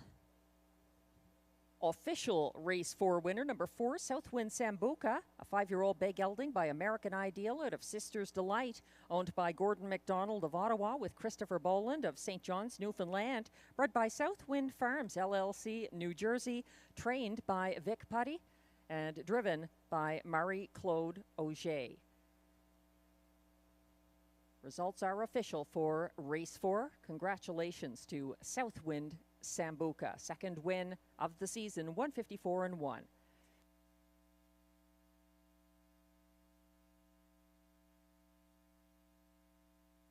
prices are posted for race 4. Number 4, Southwind Sambuca returns $2.10 to win. The $2 4-6 exactor pays $13.90.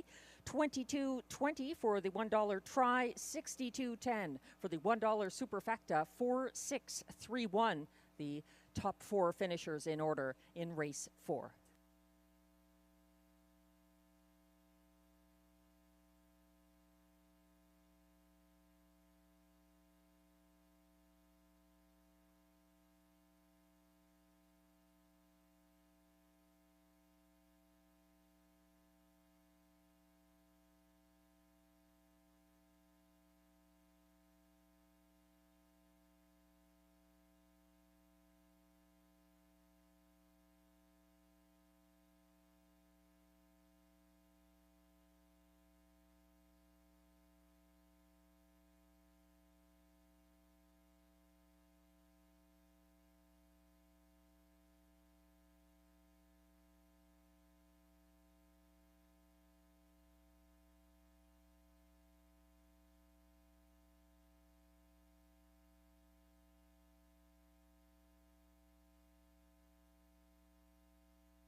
The race 4 rundown is now displayed. Number 1, 88 Fingers Louie finished 4th. 2, Gascoigne Sunday was 6th. 3, I'm a Dude was 3rd. 4, Southwind Sambuca, the winning 1-9 favorite for Marie-Claude Auger. 5, Howie's Man finished 5th. And 6, Well Worth the Wait was 2nd. From the top down, your program should read 4, 6, 3, 1, 5, 2. The fractions were 27 and 2, 56 and 3, 125 flat, and 154 and 1 the mile for Southwind Sambuca. We're going back to our judges in the amateur race calling contest, ready with their scores for guest race caller Gordon Lee in race 4. So analysis is 25% of the score. What do you have for the analysis of Gord Lee's call? We have 2 3s and a 1 for the analysis in race 4. And what about the race call? 75% of the score. The judges are going to display their scores now for Gord Lee's race call. We have 2 3s and a 5.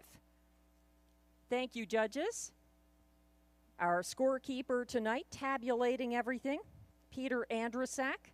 So far, Robbie Robinson with 10.5 points in race 2, 11.5 for Darren Tingley in race 3, and Gord Lee's score going to be tallied up by Peter Andrusak. And we're welcoming our next contestant to the booth, Brad Snyder, the auctioneer and one of the Odessa, Ontario amateur announcers tonight, inspired by John McMillan and Robbie Robinson to throw his hat in the ring.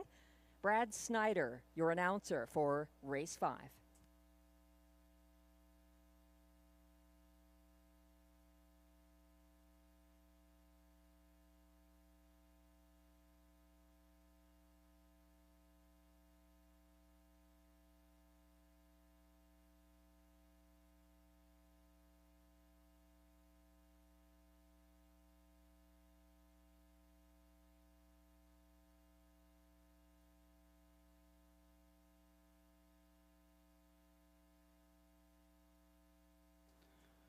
Welcome everybody to Rideau Carleton's fifth race. The upcoming fifth race is a purse of $6,200, Triactor, Exactor, Superfecta, and Pick 5 wagering on the fifth. Horses are coming to the track momentarily for post parade.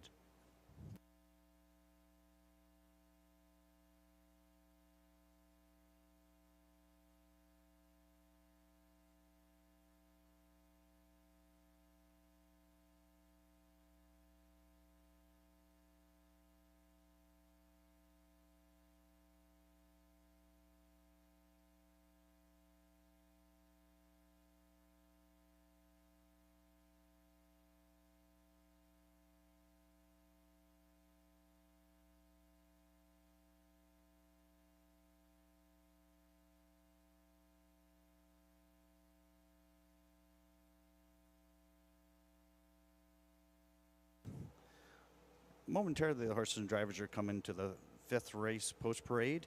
But I just want to bring to your attention, we have the Superfecta and Pick 5 wagering starting in this race number 5. We also Triactor and Exactor wagering. So get in early, don't be shut out.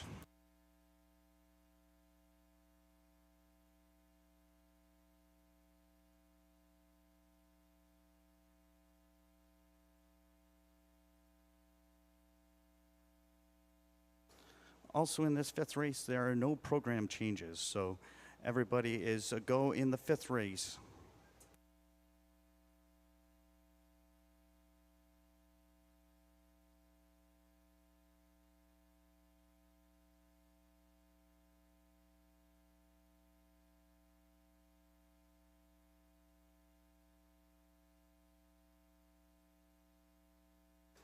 Just an update, in race number 8, the number 1 Day Delight has been claimed in race number 8. So if you're marking your programs in race number 8, Day Delight, the number 1 horse, has been claimed.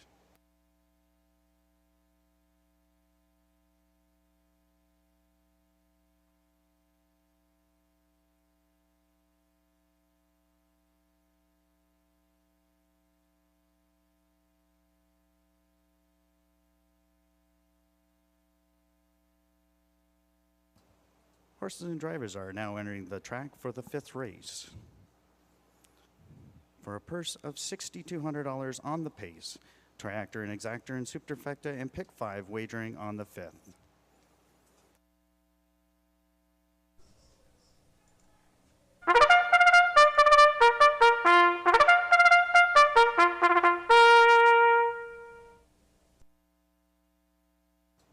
Race number 5 is a 1 mile pace for a purse of $6,200.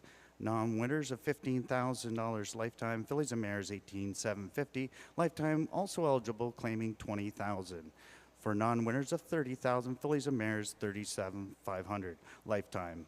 Also eligible are non-winners of 3 races in 2024 or 2025. The purse is $6,200. Here's your field for race number 5, the number 1. Le Bar, owned by a numbered Quebec Inc. company, trained by Stéphane Pouillat, driven by Stéphane Pouillat. Number 2, I Bet You a Kiss, owned by Robert Shepard, trained by Christy Beaulieu, driven by Robert Shepard. Number 3, Wicked Move, owned by Jamie Copley, trained by Mandy Archer, driven by Guy Gagnon. Number 4, My Midnight Lover, owned by Eric Lafleur, and also trained by Eric Lafleur and driven by Mary-Claude Auger. Number 5, DA Let's Boogie, owned by Cozen Farms Limited, and also trained by Catherine Goddard and driven by Pascal Berube. Number 6, Surette Hanover, owned by Dennis Massanova, trained by Dennis Massanova, and driven by William Waugh. That is your field of horses for race number 5, going a mile for a purse of $6,200. Triactor, Exactor, Superfecta, Pick 5 wagering on your 5th race.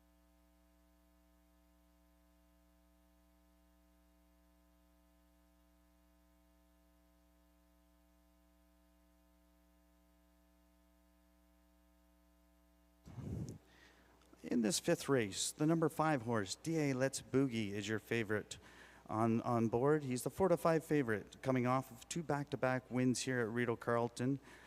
I just feel that he's a good horse in this race, but I think that also number 3, Wicked Moves, is a nice team up with Mandy Archer and Guy Gagnon is going to be give a good try against the DA Let's Boogie. So if you're betting an exactor move, I'd probably take your 5-4 exactor box. They're going to be a tough battle, I think, down the stretch. If you want a long shot play here in the 5th race, go to the number 2, I Bet You a Kiss. If you looked at Robert Shepard also owns this horse, and he's also the driver tonight. So if you take Robert Shepard, known for the winner's circle, and also the owner in this horse. So if you want to pick horses, I'd make Robert Shepard a move in a triactor pick as well. So on this field, there's a lot of openings. There's horses that can come from behind. If you want to take a look at the 4 horse, My Midnight Lover, if you look at his last quarters, there's a 27-4 last quarter there. Stéphane Piot was driving him, but if you look now that Marie-Claude Auger has driven this horse into a 154 also 2 starts back here in the 20,000 claimer. So there's a lot of options here, but get your wagers in early. I would do an exactor box, a 5-3, and probably put a triactor box of a 5-3-2. So get your wagers in now. Triactor, exactor, superfecta wagering, and pick 5 on starting in the 5th race.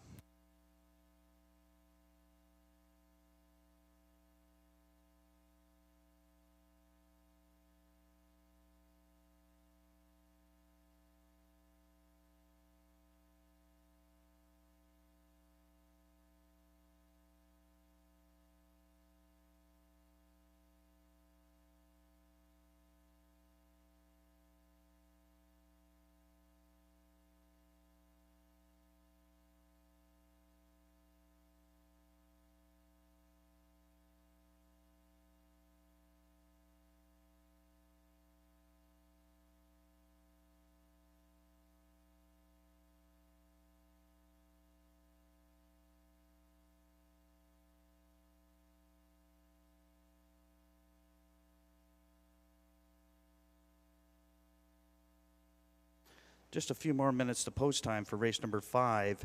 Just want to touch base that this is our only pick 5 tonight on the card, and starting in race number 5. So race number 5, 6, 7, and 8, and 9 is your pick 5 wagering. So get your wagers in now for the pick 5. The pool is gradually growing, so don't be shut out.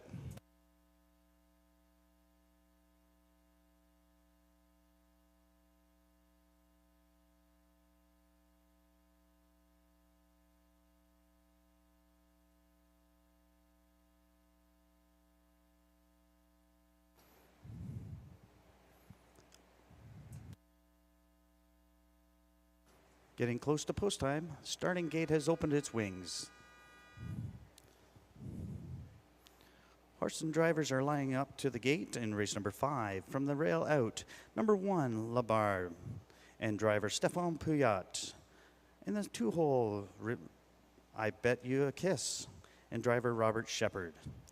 3, Wicked Move, Guy Gagnon. 4, My Midnight Lover, Marie-Claude Auger.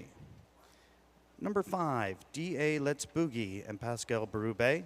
On the outside, Sorette Hanover and William Waugh. This field is behind the starting gate for your 5th race.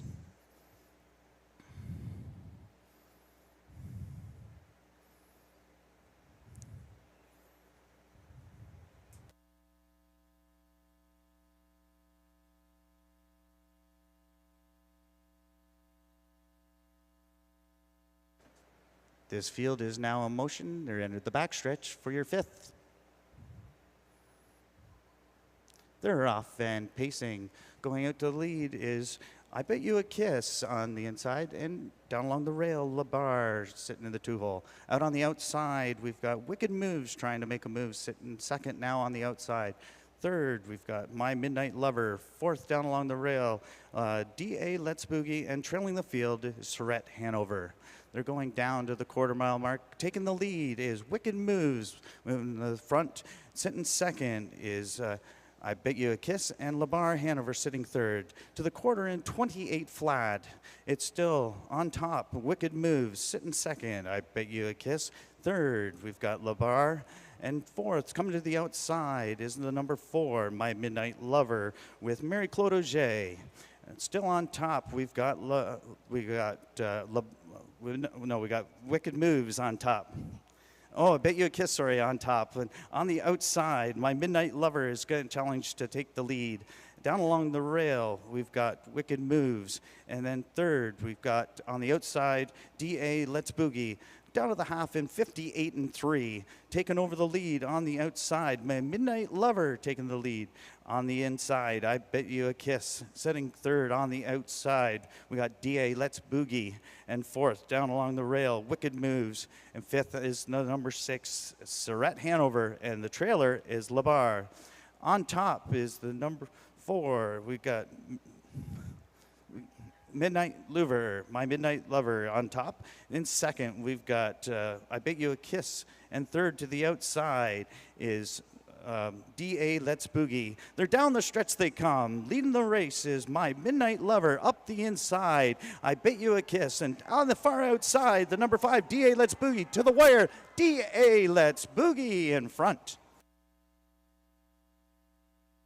Over My Midnight Lover second. Time of the mile, 1:53 and 3.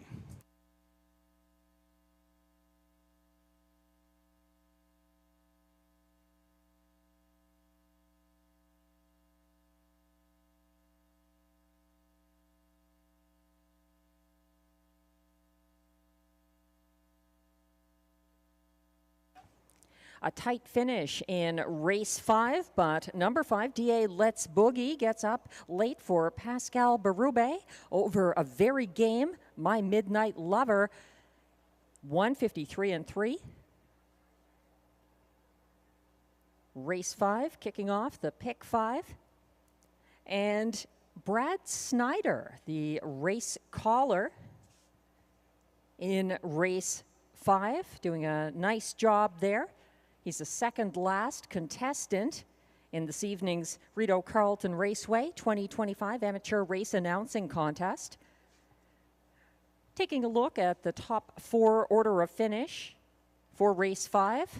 Unofficial results are now posted. 1 to 9 favorite. 5, D.A. Let's Boogie gets the job done for Pascal Berube. Over 4, My Midnight Lover, second at odds of 22 to 1.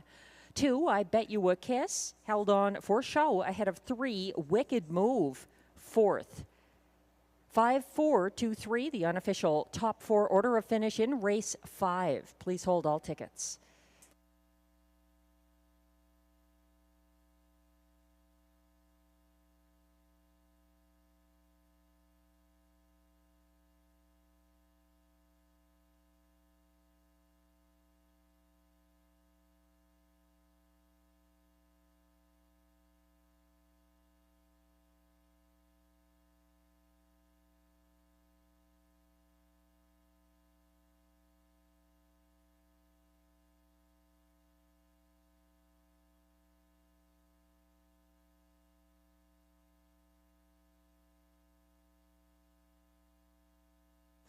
Now coming back to the Rideau Carleton winner's circle. It's unofficial race 5 winner. Number 5, D.A. Let's Boogie, a 3-year-old bay gelding by Danson Lou out of Sports Beauty, owned by Cozen Farms of La Prairie, Quebec, bred by Ashley and Dean Wilson of Kerwood, Ontario, trained by Catherine Girard. As a 3rd straight victory for D.A. Let's Boogie. Back in line to the drummer, Pascal Berube, here in a lifetime mark, 1:53 and 3 in race 5.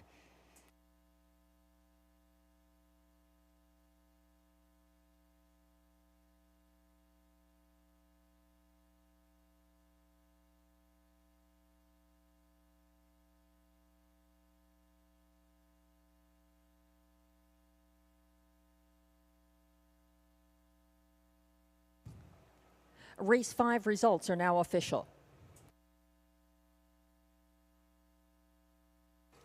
Prices are posted for race 5. Number 5, DA Let's Boogie, returns $2.10 to win. The $2 5-4 exactor pays $13.50. It's $14.55 for the $1 triactor.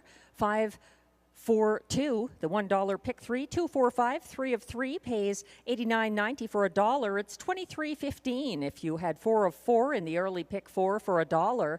6-2-4-5, the winning early pick 4.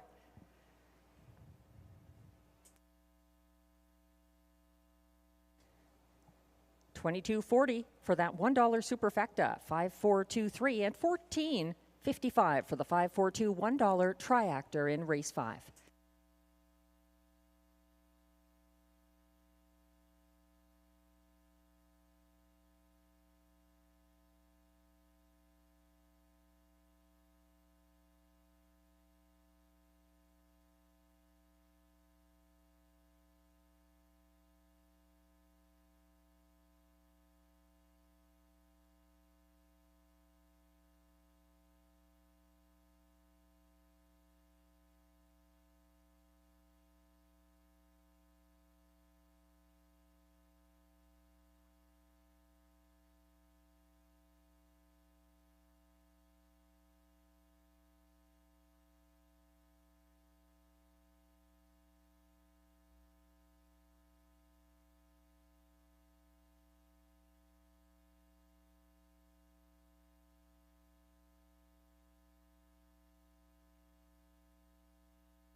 The race 5 rundown is now on your screens. Number 1, La Barbe, finished 5th. 2, I Bet You a Kiss, was 3rd. 3, Wicked Move, 4th. 4, My Midnight Lover, a close second at odds of 22 to 1. 5, DA Let's Boogie, a 1-9 winning favorite for Pascal Berube. And 6, Surratt Hanover, finished 6th. From the top down, your program should read 5, 3, 4, 2, 1, 6. The fractions 28 seconds to the opening quarter, 58 and 3 at the half, 125 and 2 at 3/4, 153 and 3 the winning mile, and a new lifetime mark for DA Let's Boogie. And we're going to boogie back to the Rideau Carleton Winners Circle. We've got our panel of judges ready to score the caller of race 5 in our amateur race announcing contest. It was Brad Snyder. So taking a look at scoring, we break it down by analysis and race call. Judges, what are you scoring the analysis by Brad Snyder in race 5? Let's see it. Wow. So we have 5, 5, and 5, the maximum of 15 points for analysis. And how about the race call? The race call by Brad Snyder in race 5. Let's see those scores. We have 3, 3, and 3. So thank you, judges. We have scoring so far, Robbie Robinson in race 2. With 10.5 points. Darren Tingley in race 3, 11.5. Gordon Lee with 10 points in race 4. And Peter Andrusak is tabulating the results And we'll have a score for Brad Snyder. Coming up after the next race, we have a returning champion in the booth. He trains, he drives, he does it all. He calls the races sometimes, and he's got a title to defend here. Welcome back, Sebastian Turan.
Good evening, ladies and gentlemen. 6 races for $8,500 claimers.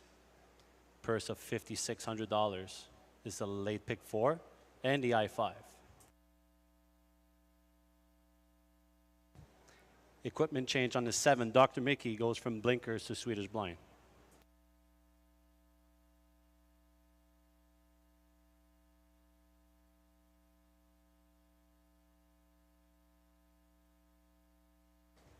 Number 1 on your screen, the Colt. William Awa drives for Gord Lee, along with Mackenzie Lee.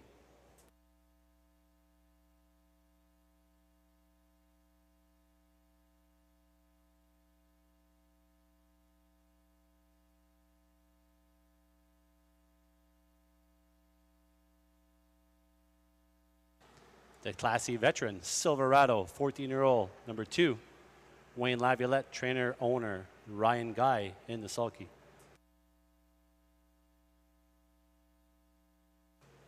Number 3, another classy 12-year-old, always be virgin, always your way. Clark Stacy drives. Jamie Johnston, the trainer. Jamie and Sonia Johnston are the owners. Number 4 is Bad Apple. Robert Shepard drives for Ben Hébert. Léa Rose Lavergne is the owner. Number 5, Rockin' My Dream. Alain Martin is the trainer and the owner. Magic Mike Ely is the driver.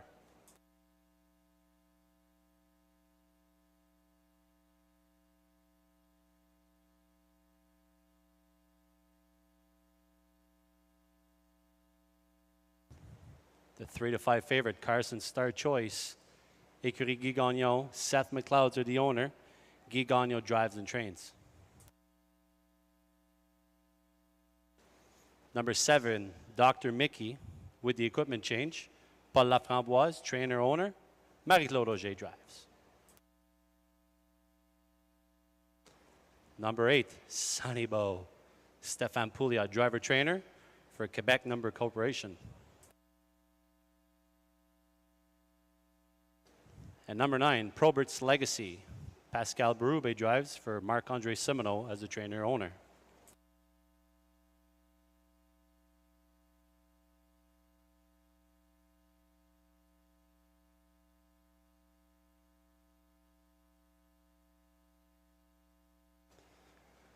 On your screen is the 6. He's the favorite right now at 4 to 5. Winner of his last 2 starts in 54-2, 53-2, last quarters in 29-3, 29-2. One out of the 6 hole last week as well. Gate to wire. Definitely is a major factor here. Looking at the Colt also won on Wednesday out of the 2 hole. Gate to wire effort for that one, although is at a cheaper class. Let's see what William can work out a trip for him. I also like Silverado, classy veteran out of the 2 hole. This one can leave with the gate. It'll be interesting to see here who's going to want to make the front. The 1, the 2, the 4, the 5, the 6. All these horse shows leave in 26 seconds somewhere down the program. In my opinion, if he's going to win this race, he's going to need to get a breather if he makes the front. I think the way to beat him is not to let him take a breather.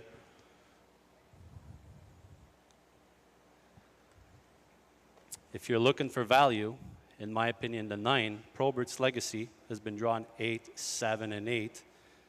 Draws 9, gets to follow some horses that can leave pretty good. If he can get the right trip and get a cover, this horse does show decent last quarters. At 5 to 1, he's one that I would keep an eye on for sure.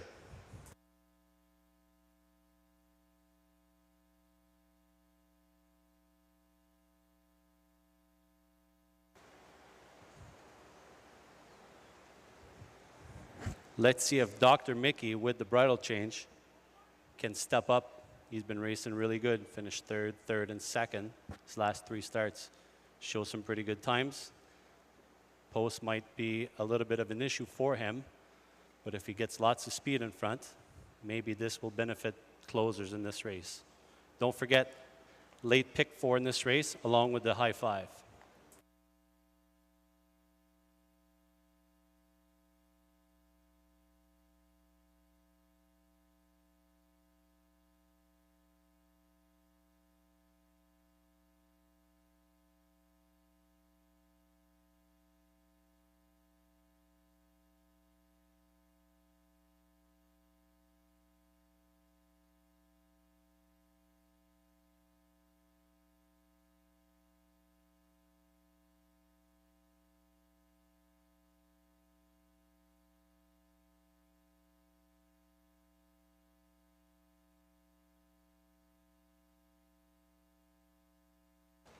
Starter Jamie Fiolik is turning his limousine the right way. That means post time's upon us.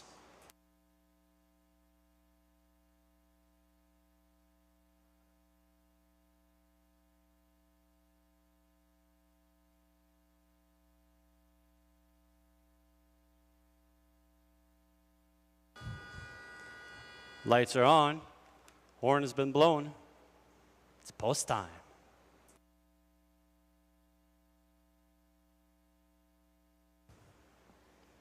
From the inside out, number 1, the Colt, William Roy. Number 2, Silverado, Ryan Guy.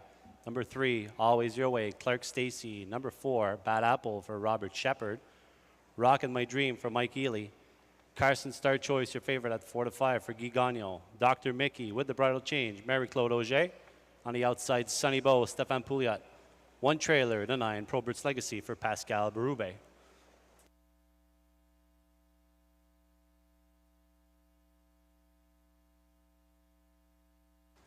Last chance to wager, the pick 4 and the high 5.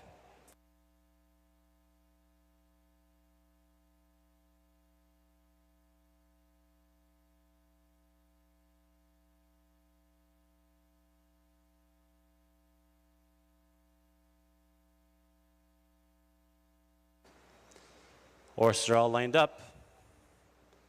They're at the start. They're off and pacing. Number 2, Silverado, pokes his nose in front. Number 5 is Rockin' My Dream along with Carson Star Choice. 3 of them across the racetrack going for the early lead. Along the rail, Silverado trying to pick the 4th hole. And it's Rockin' My Dream taking the lead. Carson Star Choice now takes over the lead. 4th one parked on the outside.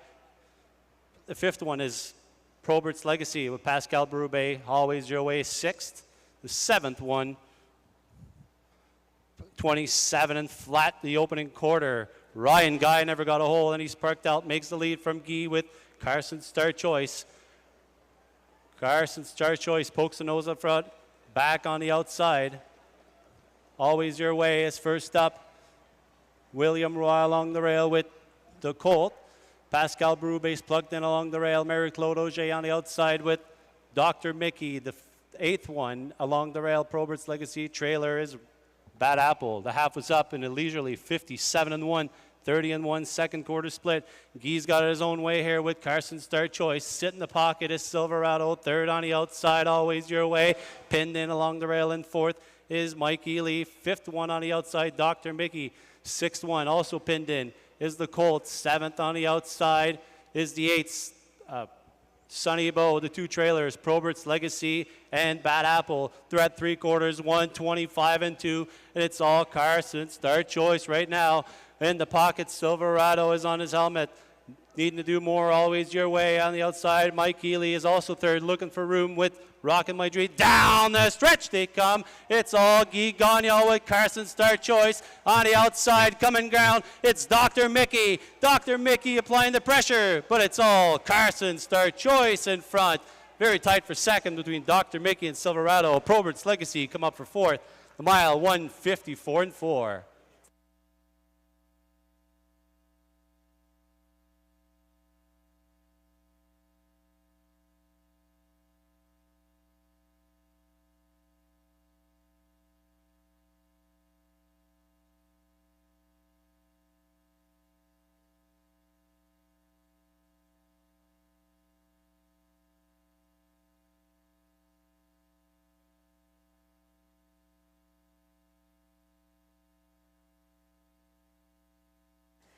Carson Star Choice, one of the streakiest pacers at Rideau Carleton Raceway, gets a 154 and 4 victory for trainer-driver Guy Gagnon in race 6. Getting up for place, it appeared to be Dr. Mickey.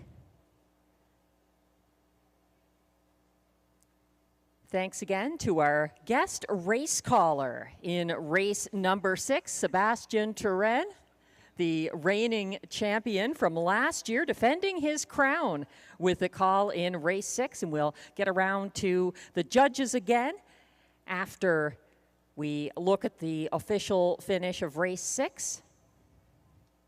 We'll also have a word after the completion of the amateur driving competition. Amateur race calling competition, that is, from Gordon McDonald from the National Capital Region Harness Horse Association. He's here with me in the booth. We're looking at the unofficial top 5 order of finish for race 6. Going off at odds of 3-2, number 6, Carson Star Choice, victorious for Guy Gagnon over the 19-1, number 7, Dr. Mickey. Second, 2, Silverado, 6-5 favorite, finished 3rd ahead of 9, Probert's Legacy, 4th, and 8, Sunny Bow was 5th, completing the high 5, 6, 7, 2, 9, 8, the unofficial top 5 order of finish in race 6. Please hold all tickets.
Returning to the Rideau Carleton winner's circle, its unofficial race 6 winner, number 6, Carson Star Choice, his 3rd straight victory for Guy Gagnon, trainer, driver, and co-owner. Carson Star Choice is a 6-year-old bay gelding by Better Than Cheddar out of Carson's Lady Luck, owned by Ecurie Guy Gagnon Incorporated, with Seth McLeod of Gatineau, Quebec, bred by W. David Carson of Listowel, Ontario.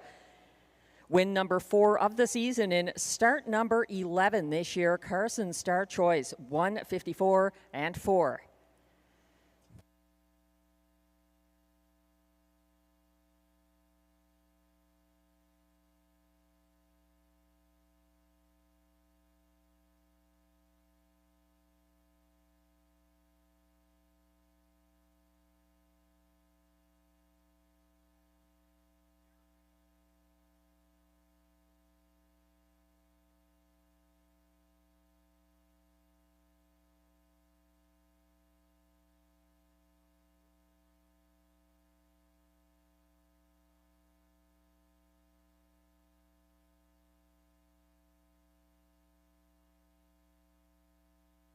Race 6 is now official. Prices are posted for race 6, where number 6 Carson Star Choice returns $5.10 to win. The $2.67 exactor pays $91.20. It's $100.60 for the $1 try, $1,086.70 if you had that 20-cent super high five, 67298. The winning super high five. A generous return for 20 cents in race 6.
The race 6 rundown is now displayed. 1, the Colt finished 8th. 2, Silverado was 3rd as beaten 6-5 favorite. 3, Always Your Way ended up 7th. 4, Bad Apple was 9th. 5, Rockin' My Dream 6th. 6, Carson Star Choice, victorious again for trainer driver Guy Gagnon. 7, Dr. Mickey closed for place. 8, Sonny Bow was 5th. And 9, Probert's Legacy, 4th. From the top down, your program should read 837961254. The fractions: 27 flat to the quarter, 57 and 1 at the half, 125 and 2 at 3/4, 154 and 4 the winning mile for Carson Star Choice. Race 6 also wrapped up the 2025 edition of the Rideau Carleton Amateur Race Calling Contest, and we're back with our judges beside the winner's circle now as they score race caller from race 6, Sebastian Turenne, defending his title. So first we're looking at the analysis. So the judges can show their scores now for analysis by Sebastian Turenne. We have 2 5s and a 3 for the analysis. Thank you, judges. And for the race call itself in race 6, 75% of the scoring goes to the race call itself. Let's see what you've got. One more time. And a perfect score of 3 5s. Thank you, Kat and Gary Simser and Superfan Stu for your scoring tonight. And we're going to trust Peter Andrusak with the final scoring in the contest. We'll get back to you with the results as soon as Peter has calculated everything. Thanks very much for doing that, Peter. And thank you, Sebastian, for competing again in the contest. Just a word now from the National Capital Region Harness Horse Association President, Gordon McDonald.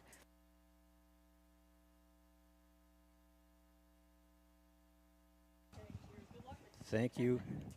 Thank you very much, Melissa. Good evening, everybody. Gordon McDonald, President of the NCRHHA here at Rideau.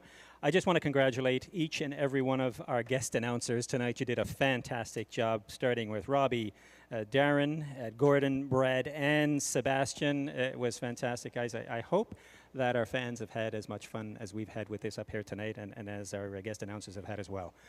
It was great. Looking forward to doing this again next year, and wish everybody a good night. Good luck with the rest of the races this evening.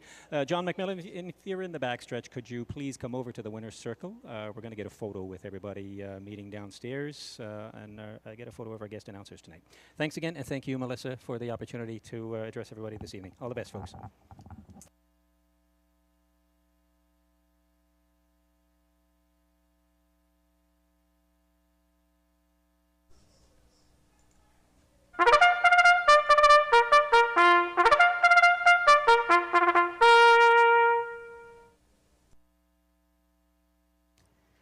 Race 7 is coming up next. The post parade coming on track.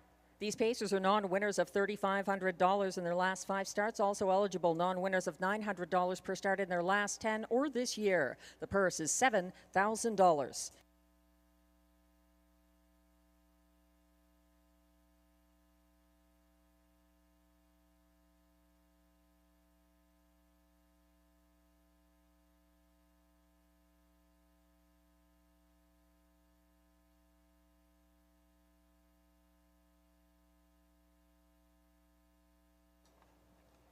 Leading the post parade, number 1, Monty's Gone Marble, owned by Jeff and April Murphy of Iroquois, Ontario, trained by John McMillan.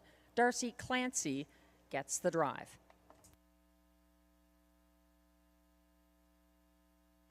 Two is Arson Sealster. He's owned by Jamie Copley, Kimberly Eaton, and Darren Tingley, all of Ontario, with Dwayne Tingley of Nova Scotia. Mandy Archer trains, Guy Gagnon drives. 3 is No Sport Pun Intended, owned by Lee Cullen of Ottawa with Lloyd Howley of Cars, Ontario. Mike Armstrong trains. Robert Shepard is in the bike. 4 is Love My Rockin' Bird, owned by Limco Incorporated, Chateauguay, Quebec. Vic Putty trains. Marie-Claude Auger, looking for another win. 5 is Lancaster Bomber, adding Lasix, owned by Scott Miller of Messina, New York. Christina Miller trains. Josh Miller drives.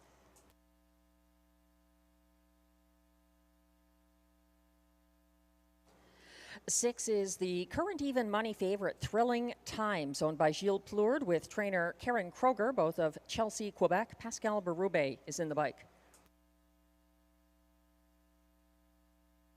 Completing this field from post 7, Logan Behold, owned by Kimberly Eaton of Brockville with Jamie Copley of Kenmore, Ontario. Mandy Archer trains, and Ryan Guy drives. That's your field of 7 pacers for upcoming race 7 with Exactor, Triactor, Superfecta, and Pick 5 wagering.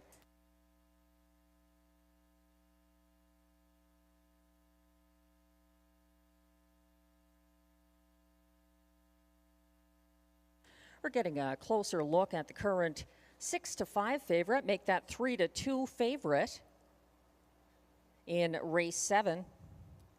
A beaten 8-5 co-favorite in his last start. Number 6, Thrilling Times, left aggressively from the rail here last Sunday and battled the first over challenge from Logan Behold on the opening turn. Thrilling Times matched strides with the 8-5 co-favorite Dr. Joe along the backstretch that race and got overtaken on the final turn. He fought back again in deep stretch. Thrilling Times was third, just a half length behind on July 6th, and he's 6-5 favorite here from post 6.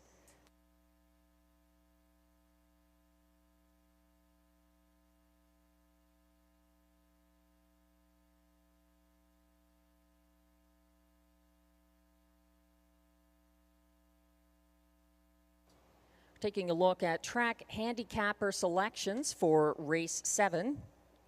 Glenn Pearson looking to number 7, Logan Behold. That one knocking on the door with 3 top 3 finishes in a row for 3 different drivers. Ryan Guy staying loyal this week after that good place finish behind Dr. Joe on July 6th. My top choice here is the 3, no sport pun intended, for Mike Armstrong and Robert Shepard. Just one win this season, but I think success for this horse has had something to do with classification. He is up in class here, but he had a confidence-building win, his first of the season on June 29th for Robert Shepard, a going-away victory in a sharp 152-3. I think his speed can help him out here. I also like the 6, Thrilling Times.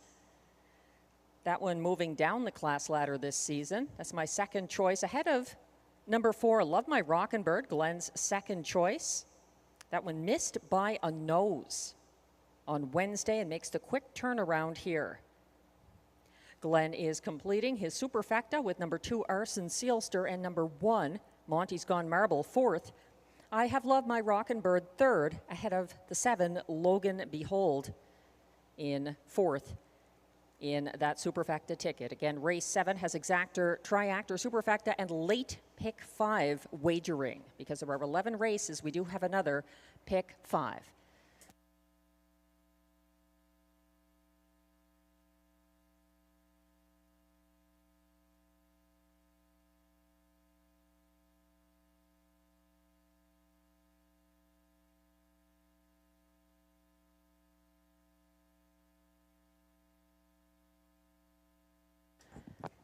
Starter has called the race 7 Pacers. Last chance to play the late pick 5 that begins here in race 7.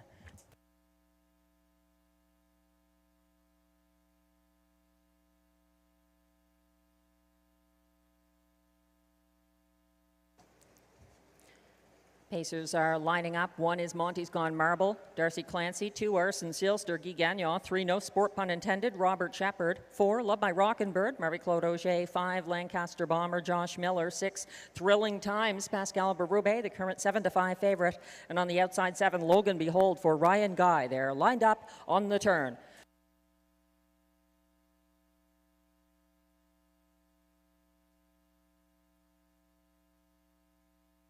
They're on the backstretch and quickly approaching the start for race 7. They're off and pacing. Monty's Gone Marble leaving from the inside, giving chase early. Love My Rockin' Bird trying to come to him. He's first over from second early, battling his way into 3rd on the inside. No sport pun intended, giving the cold shoulder to Thrilling Times, who backs down to single file 4th, approaching the opening quarter from 5th. That is Logan Behold. And at the back of the field, Arson Sealster is second last. They reach the opening quarter of 27-1, continuing on single file, trailing at this point Lancaster Bomber. It's Monty's Gone Marble setting the pace for Darcy Clancy in the pocket. Love My Rockin' Bird first over into 3rd, Thrilling Times moving on, and then 4th inside, no sport pun intended, second over. 5th on the outside, that is Logan Behold getting into it, and following that cover, Arson Sealster is now 3rd over from second last, still trailing Lancaster Bomber past the 57 flat halfway point, still on the lead, but under new pressure. Monty's Gone Marble and Thrilling Times on the outside, battling, approaching three quarters. Caught in third behind those two. That's Love My Rockin' Bird. Second over in fourth, a well-positioned Logan Behold. And then third over, advancing quickly, Arson Sealster shuffled to second last. No sport pun intended. They reached three quarters in 1:25 flat. They're gearing up for the stretch drive. And look at Arson Sealster going widest of all there, trying to hunt down Monty's Gone Marble, who appears to have been put away here. Between horses, that is Logan Behold for Ryan Guy, soaring to victory over Thrilling Times. Tight for show, could have been no sport pun intended there. 1:53 and 3.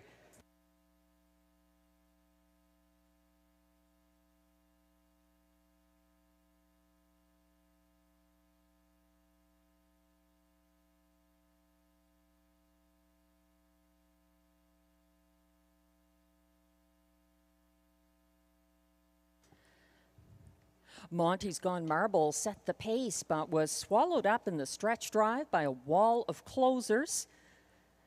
None closing better than Logan Behold. Getting that victory for Ryan Guy. And holding off Thrilling Times in a 1:53 and 3 performance.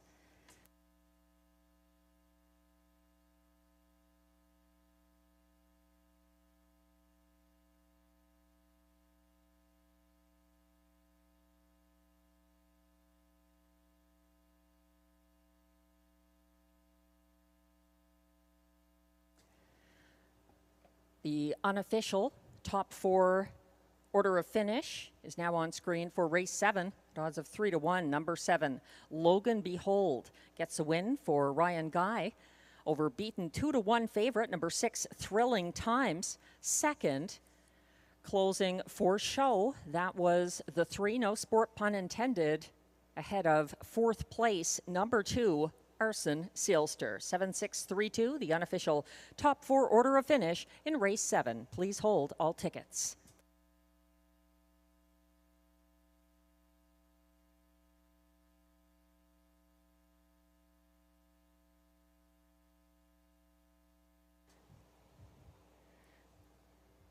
We'll also reveal the winner of the 2025 Rideau Carleton Amateur Race Calling Competition. After race 7, the scores so far: Robbie Robinson, 10.5 out of 15. Darren Tingley, 11.5 out of 15. Gord Lee, 10 points out of a possible 15. Brad Snyder, 10.5 out of a possible 15. How did Sebastian Turenne do? We'll tell you after this. Returning to the Rideau Carleton Winner's Circle, unofficial race 7 winner, number 7, Logan Behold, a 4-year-old bay gelding by All Bets Off out of St. Lad's Peeper, owned by Kimberly Eaton of Brockville. Jamie Copley of Kenmore, Ontario, shares ownership. Kimberly Eaton, also the breeder of Logan Behold, who was trained by Mandy Archer, driven to victory by Ryan Guy. That's a 3rd win this season, and a new lifetime mark of 1:53 and 3 for Logan Behold.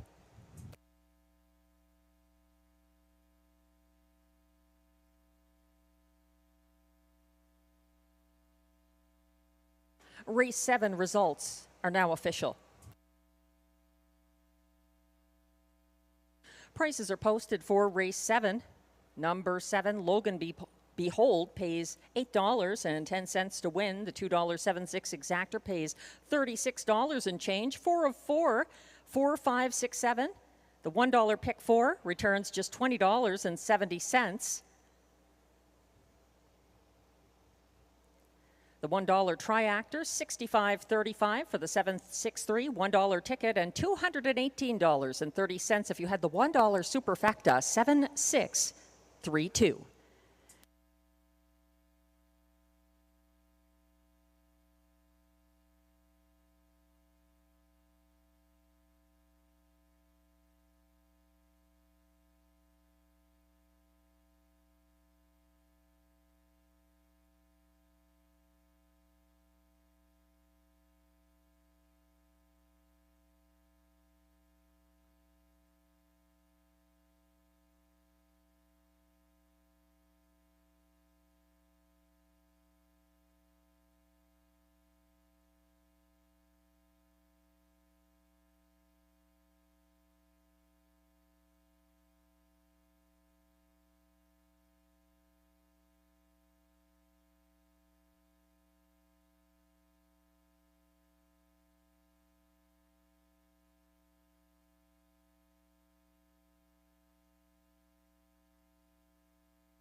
The race 7 rundown is now on display. 1, Monty's Gone Marble, ended up 7th. 2, Arson Sealster, 4th. 3, no sport pun intended, was 3rd.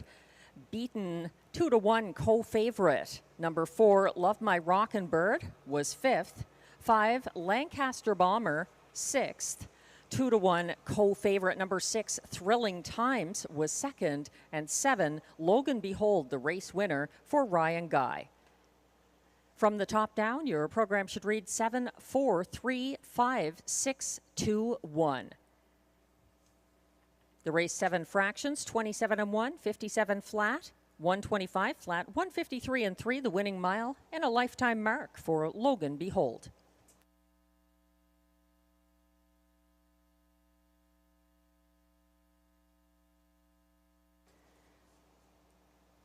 The suspense is going to be ending shortly about this year's edition of the Rideau Carleton Amateur Race Calling Contest. As race 8 approaches, kicking off the final pick 4 of the card. We're taking a look at the final standings in the contest with points and order of finish now displayed. Sebastian Turenne successfully defended his crown, getting 13 in the analysis component and a perfect 15 for the race call component, and a combined score of 14.5 points to win again the second year in a row. An improved performance this year for Darren Tingley, up for second, 13 points. For analysis, 11 for the race call, for total points of 11.5. Robbie Robinson, a first-time caller, part of the Odessa crew up here tonight in the booth, finished third with 10.5 total points. Brad Snyder, the auctioneer, a good first showing, and 10.5 for him as well. I guess that's a dead heat for show. And Gord Lee, the karaoke artist. It was his first time up here and calling a race. So thanks to him and congratulations on that 4th place finish, finishing with 10 combined points. All of them doing a great job up here. Thanks again for everyone who helped make it happen. John McMillan for helping organize this again. Peter Andrusak for the scoring. Dylan for keeping track of all the points and standings in the graphics department. And of course, the callers themselves. Congratulations, Sebastian Turenne.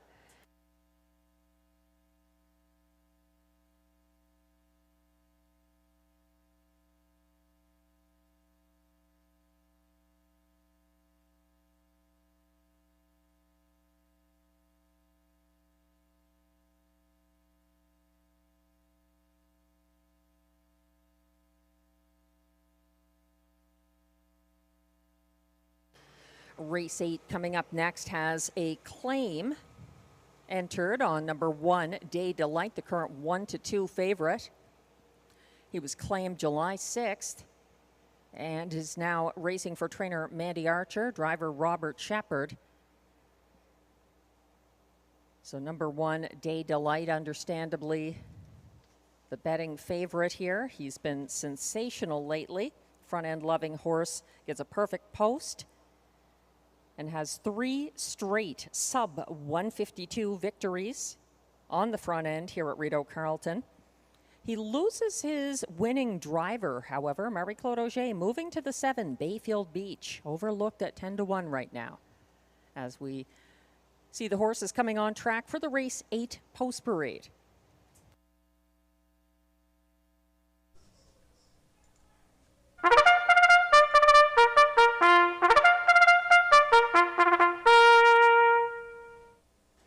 Here come the pacers for race 8, non-winners of $7,500 in their last 5 starts or $12,500 in their last 10. Also eligible $25,000 claimers. The purse is $8,500.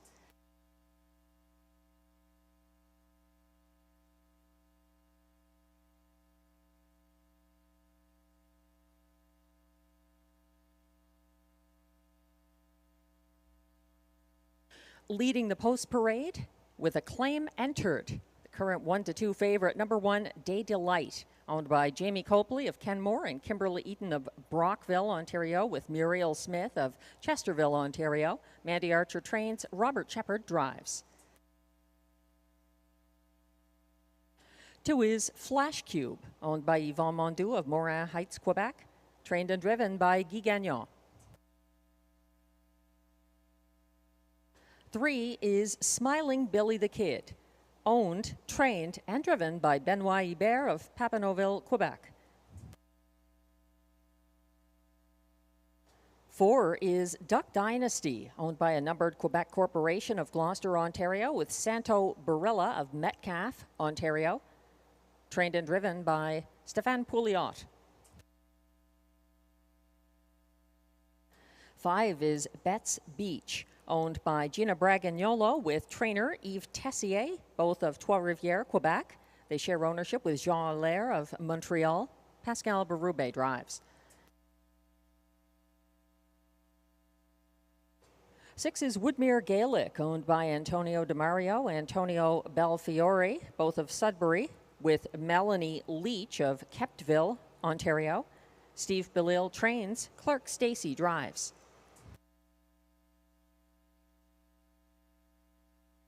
And completing this field from post 7, Bayfield Beach, owned by Gordon McDonald of Ontario, with Christopher Boland of Newfoundland, Howmac Farms Limited, Prince Edward Island, and Limco Incorporated of Quebec.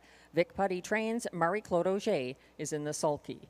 That's your field of 7 for upcoming race 8, exactor, triactor, superfecta, and late pick 4 wagering.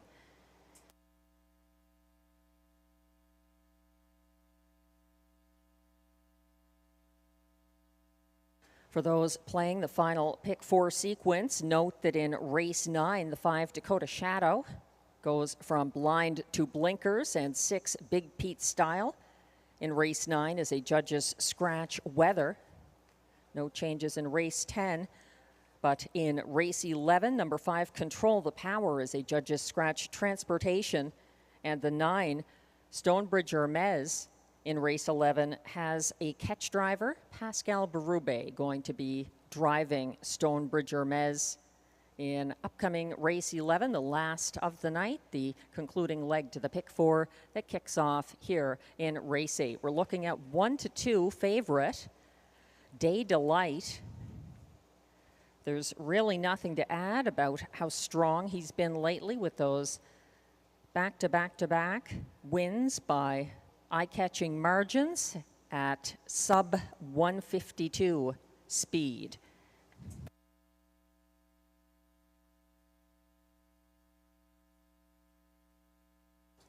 Glenn Pearson going with Day Delight over 2 Flash Cube, 7 Bayfield Beach, and 5 Betts Beach. I like Day Delight, but I'm using Bayfield Beach in the place spot. Going to the 6 Woodmere Gaelic and then the 2 Flash Cube for my superfecta here. Here's a 20-cent suggested final pick 4 costing $9.60. We're trying to keep it economical. You might even want to pare this down further and single the 1 Day Delight, who does have a claim in here. The other horse that I thought had an upset-minded chance was number 7 Bayfield Beach. He was 3rd at this level in his most recent start for Ryan Guy last Sunday. Going 3 deep in race 9 with the 4, 1, and 2 there. However you see it, it's time to play it. The starter has called the field for race 8.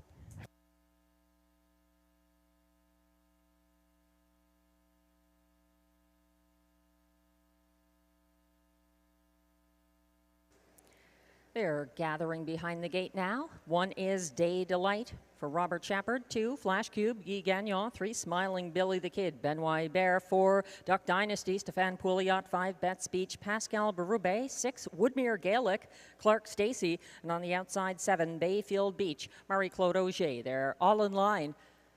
Quickly headed on to the Rideau Carleton backstretch to kick off our final pick 4 sequence tonight.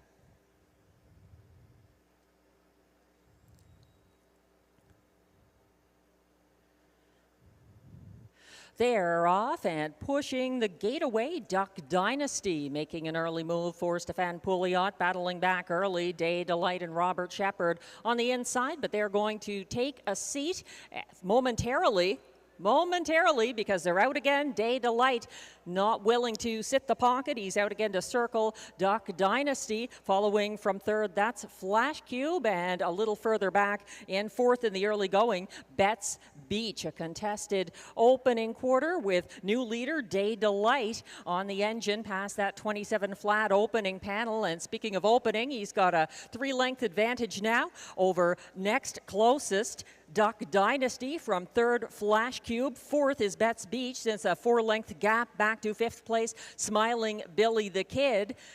First over from second last, Bayfield Beach underway, and shuffled to the back of the field, Woodmere Gaelic. They went to the half in 56 flat and continuing to lead, but by a diminishing margin. That's Day Delight along the back stretch, followed by Duck Dynasty, next closest, then back to third, Flash Cube, biding his time in fourth. That's Betts Beach, and a separation with the rest has been reduced as well, moving up into single file. Fifth now, that's Bayfield Beach on the outside from last. Woodmere Gaelic making a go as Smiling Billy the Kid ends up at the back of the bus at 3/4, 1:24 and 1.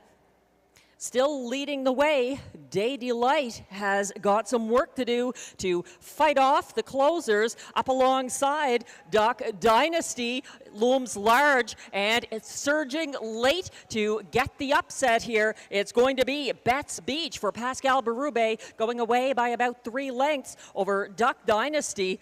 Day Delight fighting to hold on for show in a 1:52 and 2 shocker.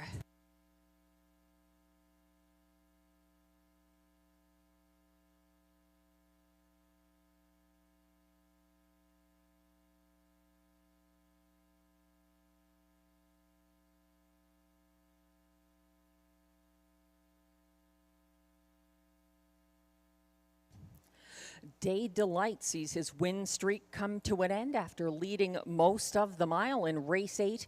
Charging late, Betts Beach, 12-1 morning line. Gets up for a going away victory for Yves Tessier and Pascal Berube. 1:52 and 2, a new lifetime mark as well. Betts Beach.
Unofficial results are now posted for race 8, where the 14-1 long shot, number 5, Betts Beach, gets the win for Pascal Berube over 17-1. Number 4, Duck Dynasty. Second, 1-9 favorite. Number 1, Day Delight, holds on for show ahead of 2, Flash Cube. Fourth, 5-4-1-2. The unofficial order of finish for the top 4 in race 8. Please hold all tickets.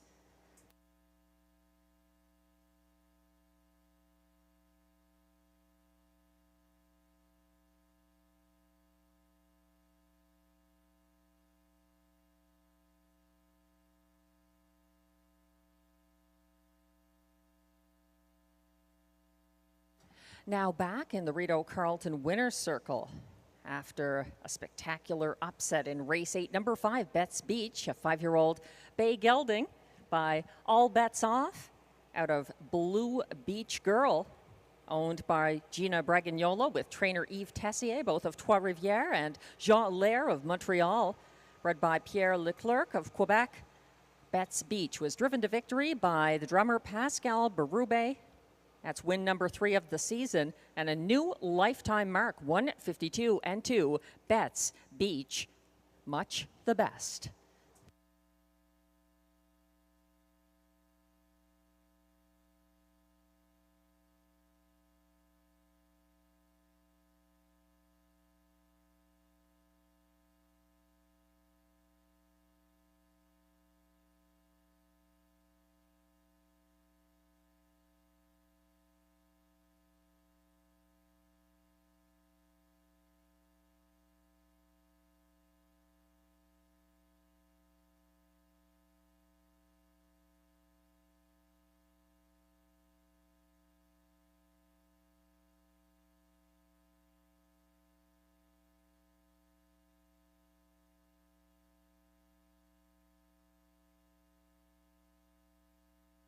Race 8 is now official.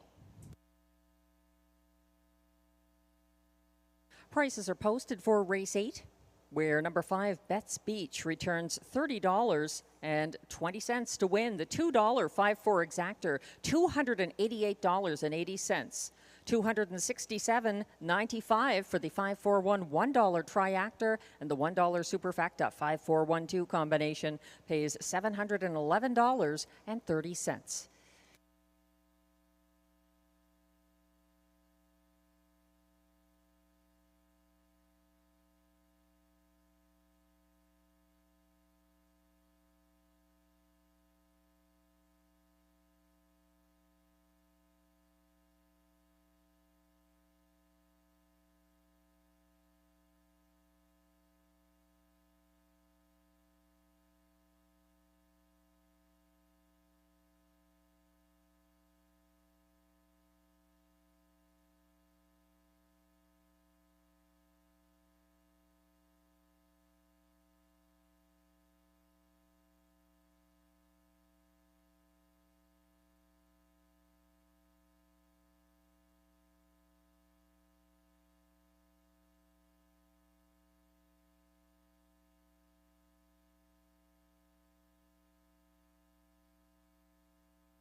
The race 8 rundown is now displayed 1-9 favorite.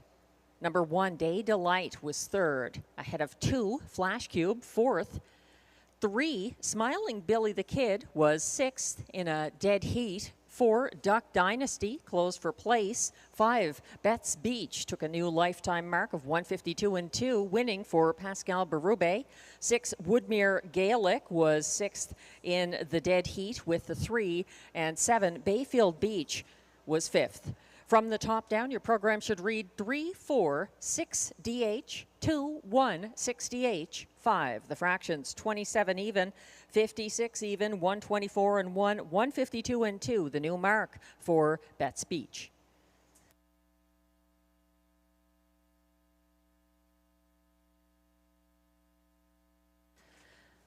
Day Delight was claimed out of race 8 and moves to owner Triple S Equine and back to trainer Vic Putty. He was claimed for $25,000. Race 9 is coming up next, but John McMillan just gave me a call and said he wanted to congratulate the announcers who all took part in tonight's amateur race calling challenge. Sebastian Turenne defending his crown, but some great work by all the competitors, Robbie Robinson, Darren Tingley, Gord Lee, Brad Snyder, and Sebastian. Thanks again. And John said that all of you did fantastic. So we're looking at race 9 now with exactor, triactor, superfecta, and late pick 3 wagering. Glenn Pearson going with the one perfect dalliance for Jennifer McBride and Marie-Claude Auger. This mare has been approaching a win in recent tries. She's had a little bit of seconditis with 3 place finishes in a row. That's why I have her second. Glenn has confidence, and with Glenn's hot streak right now, handicapping wise, perfect dalliance from the rail is the 3-1 current favorite. He likes the 5 Dakota Shadow for Mike Armstrong and Ryan Guy in the place spot. Dakota Shadow going from blind to blinkers in upcoming race 9. Then he's going to the 2 Shadow Dave for trainer driver Mike Healy, second on Wednesday to the Colt. And then completing his superfecta here with the 8 Opulent Dragon, a beaten favorite, with a slipping saddle cloth in his most recent try. He gets a tough post here, but Guy Gagnon gets a catch drive on that Mandy Archer trainee. I see it a little differently. Number 4, Kinder Dirty Diana, currently at odds of 9-1, took last year off to have a fall. She's been racing very well at Hippodrome 3R with overland trips for driver Jessica Turenne. William Waugh is getting the drive here as Kinder Dirty Diana makes her Rideau debut. She's winless this year, but as mentioned, those were tough trips, and it will be interesting to see how she does here. The 6-year-old mare racing for William Waugh and trainer Jean-Guy Pepin. I like Perfect Dalliance second, then going to Shadow Dave in the show spot, and the 3 Putty Cat for trainer driver Luc Loyer, a show finish last Sunday. The Pacers are coming on track now for the race 9 post parade.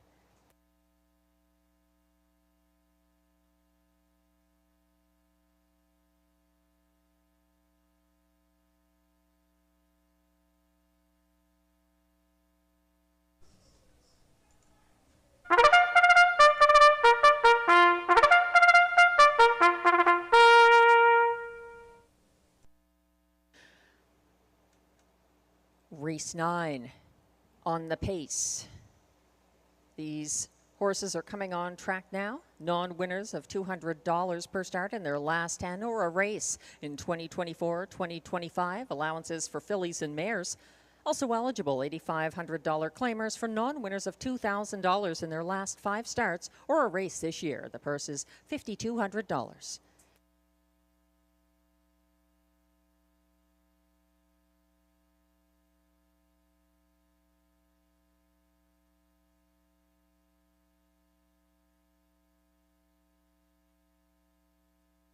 Leading the post parade, number 1, Perfect Dalliance, owned and trained by Jennifer McBride of Almont, Ontario. Marie-Claude Auger drives.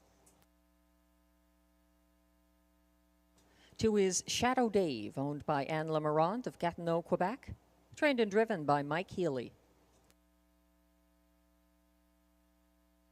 3 is Putty Cat, owned, trained, and driven by Luc Loyer of Gatineau, Quebec. 4 is Kinder Dirty Diana, owned by Jean-Guy and Nicole Pepin of L'Avenir, Quebec, trained by Jean-Guy Pepin. William Waugh drives. The current 5-2 favorite from post 5 Dakota Shadow, owned by Reg Ferguson of Stratford, Prince Edward Island, trained by Mike Armstrong, driven by Ryan Guy. Note the equipment change. Dakota Shadow going blind to blinkers. 6, Big Pete Style is a judge's scratch weather. 7 is Hella's Rocket, owned by Alexis Zielka of Gloucester, Ontario, trained by Sebastian Turenne. Robert Shepard drives.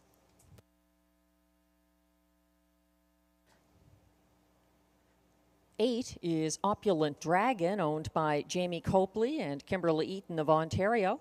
Mandy Archer trains. Guy Gagnon drives. Completing this field from trailing post 9, Mock Art in Motion, owned, trained, and driven by Danielle Saint-Pierre of Vaudreuil-Dorion, Quebec. That's your field, scratched down to 8 pacers in upcoming race 9 with exactor, triactor, superfecta, and late pick 3 wagering.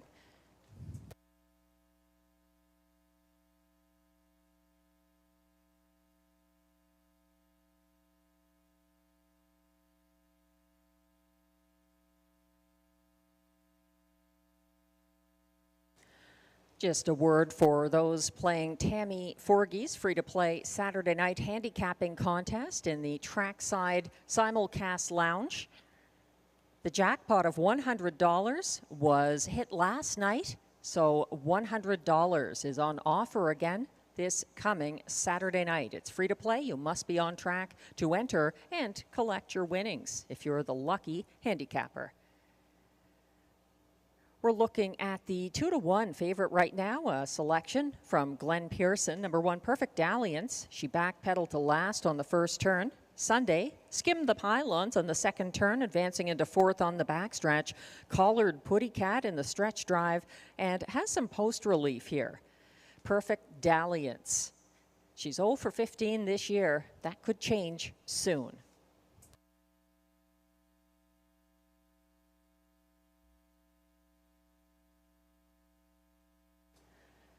The 2, Shadow Dave, currently at odds of 8-1, battled the Colt right off the gate on Wednesday and settled into the pocket before the opening quarter. He tipped late but couldn't catch the leader and makes a quick turnaround here. 8-1 for Shadow Dave, a good closer with post 2.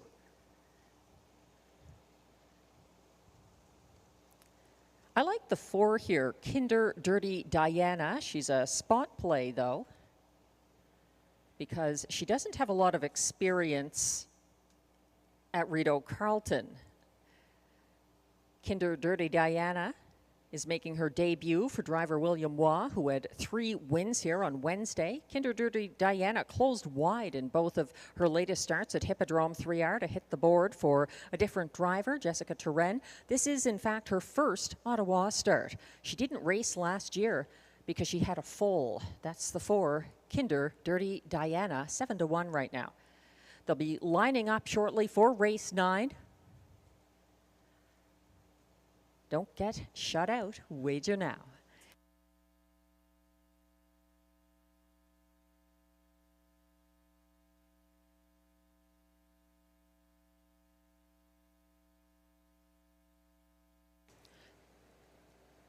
Starter has called the race 9 pacers.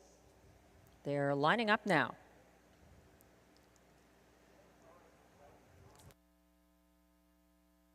From the inside out to the 1, Perfect Dalliance from Marie-Claude Auger. 2, Shadow Dave, Mike Healy. 3, Putty Cat, Luc Loyer. 4, Kinder Dirty Diana, William Waugh.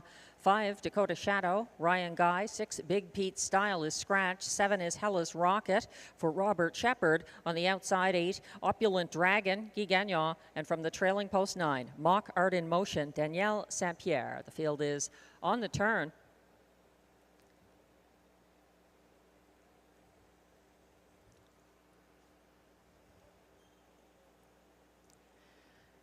All lined up with 1 behind as they approach the start of race 9 and the late pick 3 at Rideau Carleton. They're off and pacing, leaving aggressively from the outside. Opulent Dragon being sent by Guy Gagnon. Putty Cat putting up a bit of a fight. She is parking him now, sitting second along the rail for Luc Loyer, gapping a little from third. Perfect Dalliance, content to watch and wait, getting away well from the trailing post. Mockart in motion from fourth as they circle to the opening quarter. 26-4, a stiff enough fraction, led by Putty Cat, and getting the parking ticket, now backing down to the pocket. Opulent Dragon, hard used early. Perfect Dalliance from third. In fourth, that's actually Shadow Dave. Then it's a gap of about 6 back to Hella's Rocket, who follows from fifth as they circle around the turn, caught inside at the back. Kinder Dirty Diana is now loose, and she's coming second over from sixth outside of Hella's Rocket. Past that half of 56 flat, trailing the field are Dakota Shadow, and at the back of the bus, that is actually Mockart in motion. It's very competitive up front tonight. Perfect Dalliance is 3 wide against Putty Cat, caught between horses, and on the inside, Opulent Dragon fighting back. Here comes a 4 wide move from Shadow Dave and Mike Healy. They went by 3/4 sometime back, 125-4. They're stacking up on the turn. Kinder Dirty Diana winding up from further back for the stretch drive. They turn for home, and up front, it's anyone's race. At this point, Opulent Dragon is fighting on the inside, surging late. Kinder Dirty Diana to the wire. It's going to be Kinder Dirty Diana over Shadow Dave and Opulent Dragon, 156-3.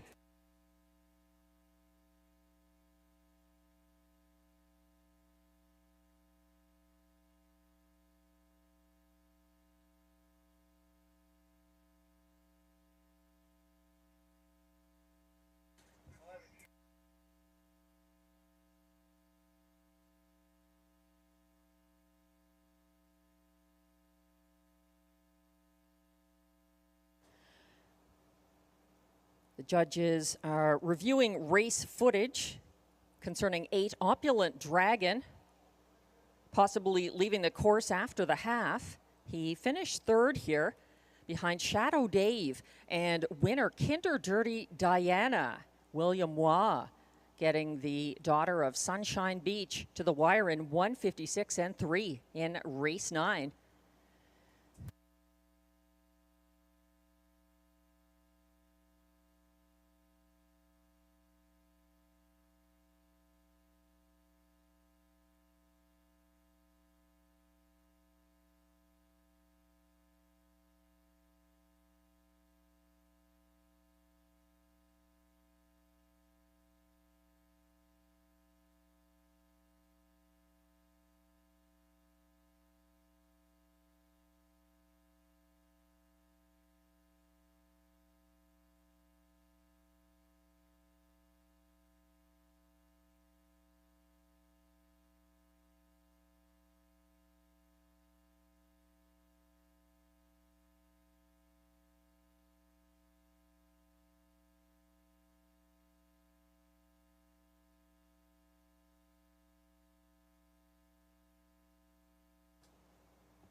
The AGCO judges have just let me know that there's a driver objection, 8-3 after the half. Guy Gagnon, driver of Opulent Dragon, against Luc Loyer, driver of 3 Putty Cat. They finished third and fourth in race 9. So as the drivers are spoken to by the AGCO judges and race footage gets reviewed, the unofficial top 4 finishers are now displayed for race 9 at 8-1. Number 4, Kinder Dirty Diana gets the win for William Waugh over 2 Shadow Dave, second. 8 Opulent Dragon, third, and the subject of an inquiry, possibly leaving the course at the half. And 3 Putty Cat was fourth, and the subject of a driver objection against the 8. In the meantime, the Ontario Racing spot play selection of the day comes through at odds of 8-1. In the winner's circle now, it's Kinder Dirty Diana coming back from Hippodrome 3R for a winning Ottawa debut. 6-year-old daughter of Sunshine Beach and Kinder Elegance is owned by Jean-Guy and Nicole Pepin of L'Avenir, Quebec, bred by Denitsa Petrova of Melbourne, Quebec, trained by Jean-Guy Pepin, driven to victory by William Waugh in a new lifetime best, 1:56.3. Kinder Dirty Diana.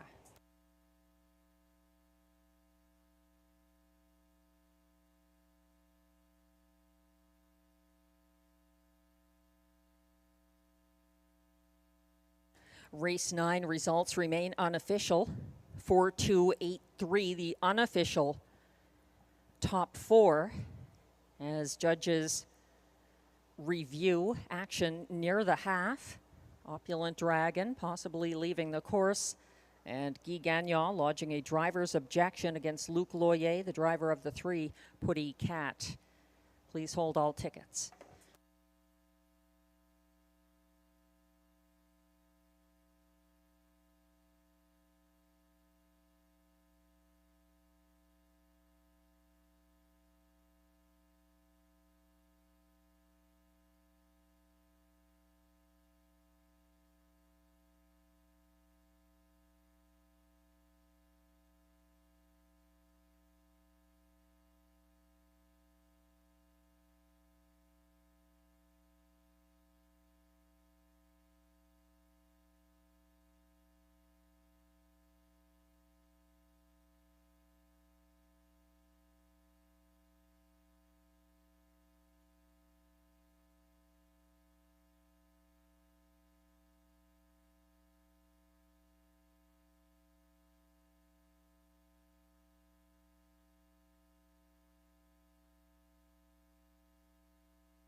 We're looking at footage under review by the AGCO judges.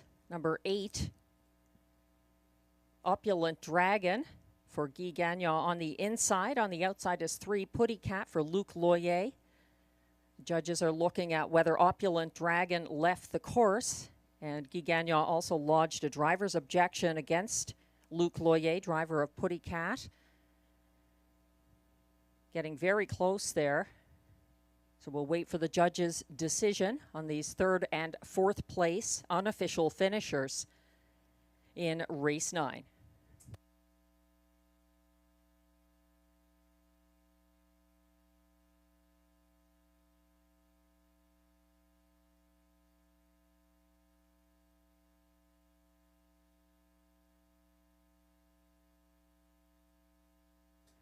In the meantime, Kinder Dirty Diana, a race winner and upset at 8-1.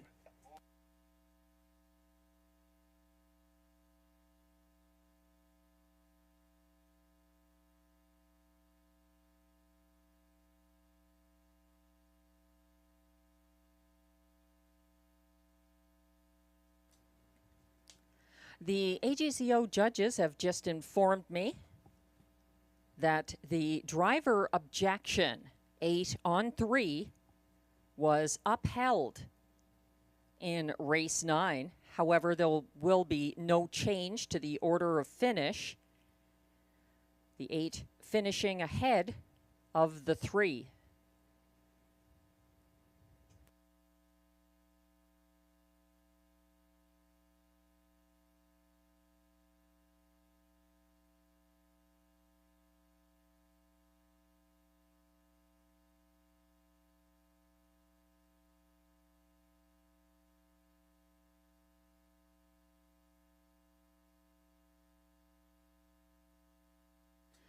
As we wait for race 9 to go official, a little more about Kinder Dirty Diana, a working mom, back to the races. She gets her first Rideau win in her first Rideau start.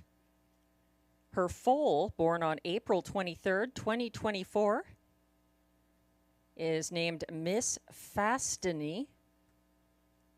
It's a bay filly by Northern Escort. So, Kinder Dirty Diana, congratulations on success as a working mom.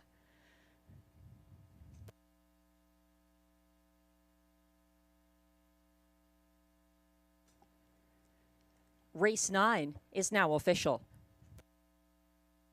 Prices are posted for race 9. Number 4, Kinder Dirty Diana, returns $19.20 to win. The $1 pick 5, well, it wasn't hit. We have a carryover of $1,703.84. Coming up for our next card, the $2 exactor 4-2 pays $288.90. It's $1,104.25 for the $1 try 428. 4 of 4 in the pick 4 for 20 cents. That's an eye-catching amount.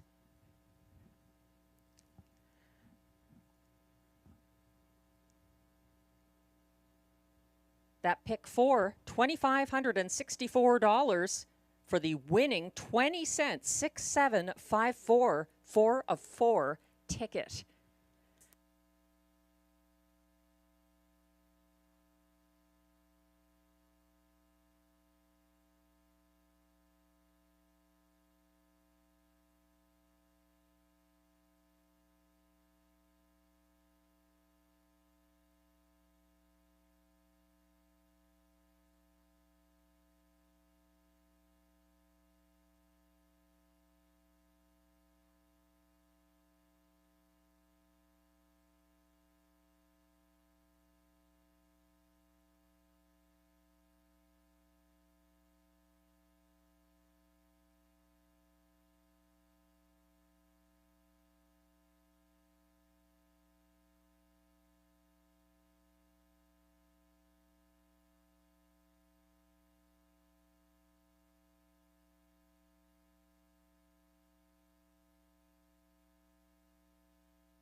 The race 9 rundown is now displayed.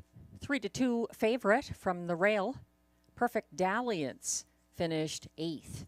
2, Shadow Dave was 2nd. 3, Putty Cat finished 4th. 4, Kinder Dirty Diana gets her second career victory and a new lifetime mark for William Waugh.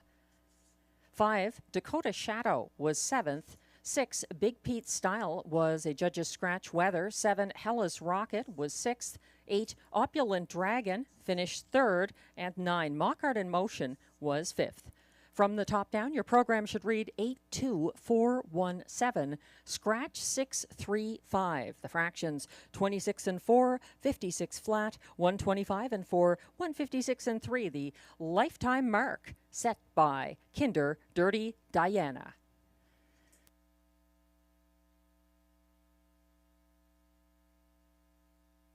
Race 10 is coming up next, with exactor, triactor, superfecta, and late daily double wagering.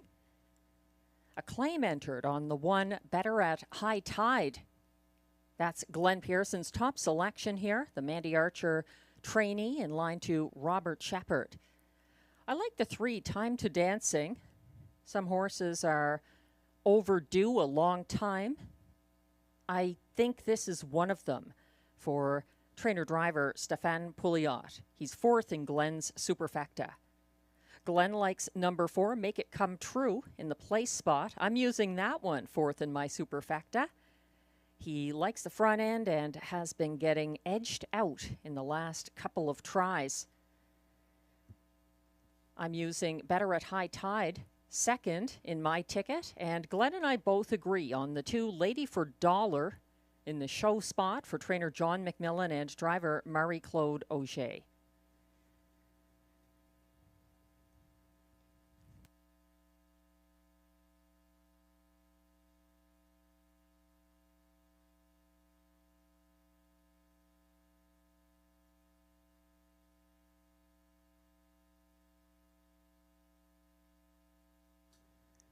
No changes in race 10. The only thing to note is that claim entered on the 1, Better at High Tide. If you're playing the late daily double, however, there are a couple of changes. In race 11, the 9, Stonebridge Hermes will be driven by Pascal Berube. 5, Control the Power is scratched in race 11.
Lots of events coming up this summer at Rideau Carleton.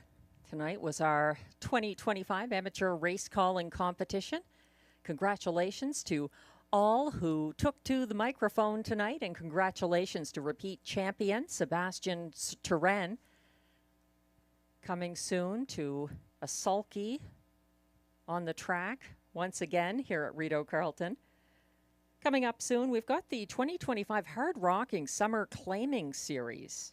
with eligibility open for $10,000 claiming level aged pacing horses, geldings, and mares who need to compete in all legs to be eligible for the final or consolation. The first leg tentatively scheduled Sunday, July 27th. Nominations are due Thursday, July 24th. The hard-rocking summer claiming series right here at Rideau Carleton.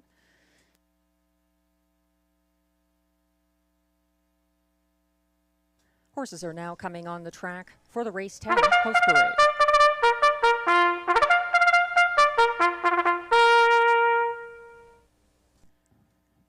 These pacers are $10,500 claimers, also eligible non-winners of $620 per start in their last 10. They race for a purse of $7,000.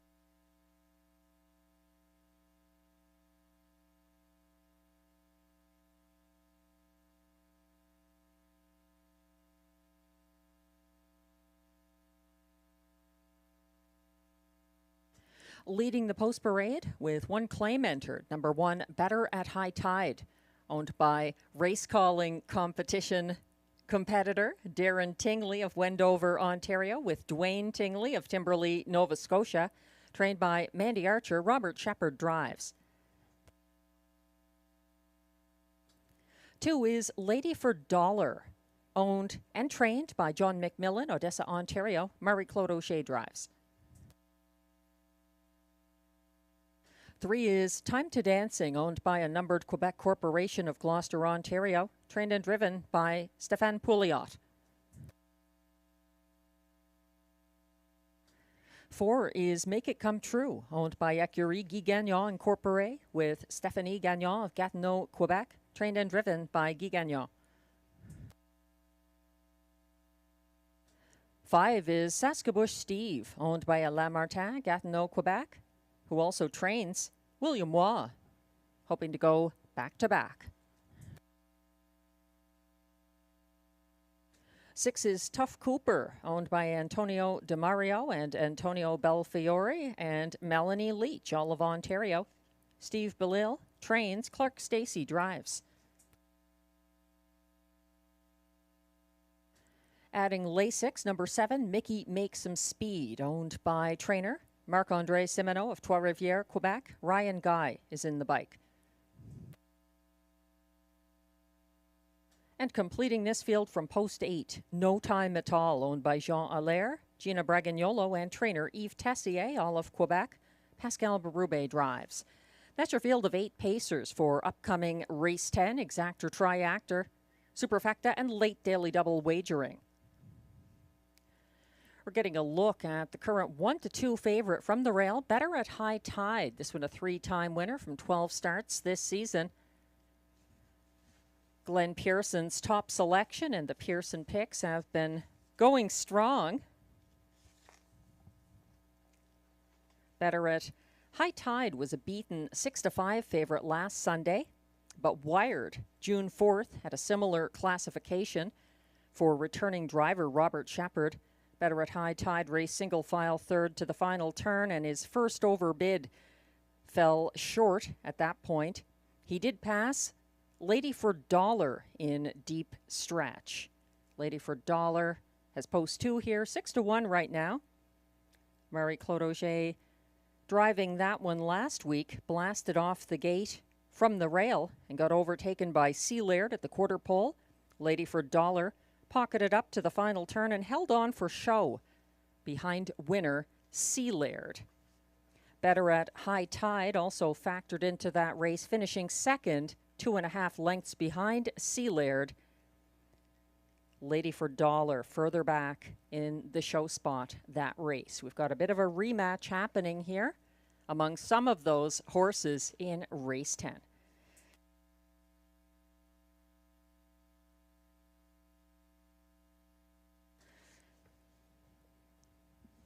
Not that it's an angle, but a horse who seems a bit overdue here. Currently 9-2 on the tote board is the 3 Time to Dancing, who had 1 win this year, May 5th, when he wired for Stéphane Pouliot at a similar classification.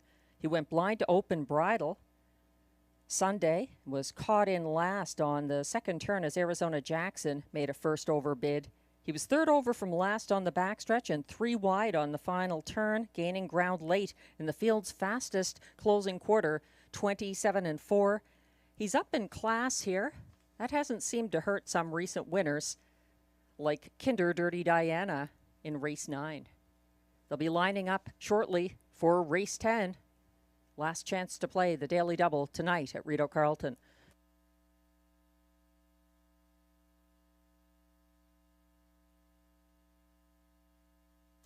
The starter has called the field for race 10.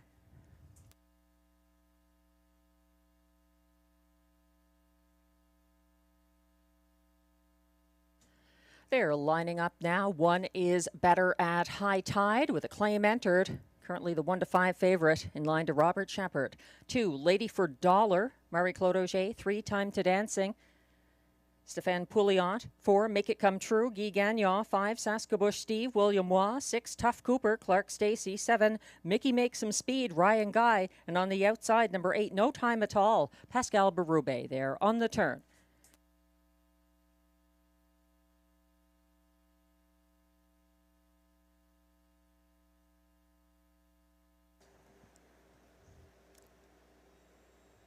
They're quickly approaching the start.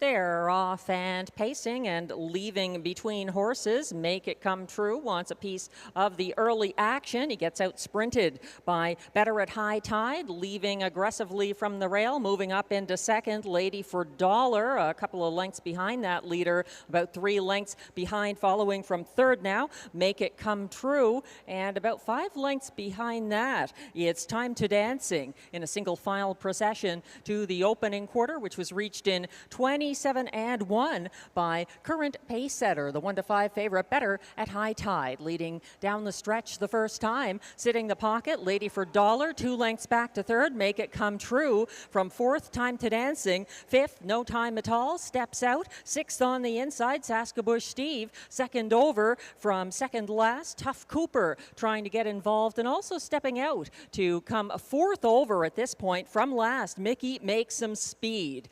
They reach the halfway station, 56-2 the clocking, and still leading. Better at High Tide, keeping a length and a half ahead of Lady for Dollar. Here's a first overbid from Time to Dancing, advancing on the backstretch. Caught in 4th now. That is Make It Come True. Second over into 5th, but stalling. It's No Time at All. They reach 3/4 up front, still leading by just over a length. It's Better at High Tide, 124-2 to 3/4. First overbid of Time to Dancing seems to have stalled. Moving up from second, Lady for Dollar looms the threat as they come down the stretch. Better at High Tide trying to bottom out the field. Up the inside, Lady for Dollar charging late, but too late. Still 3 lengths behind. Better at High Tide. A confident winner for Robert Shepherd over Lady for Dollar. Up for show Time to Dancing.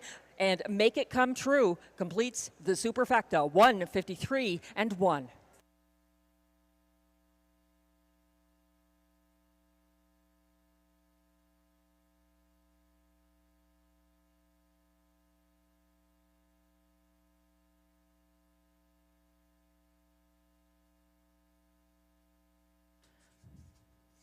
Putting the rail advantage to full advantage, particularly in light of the claim.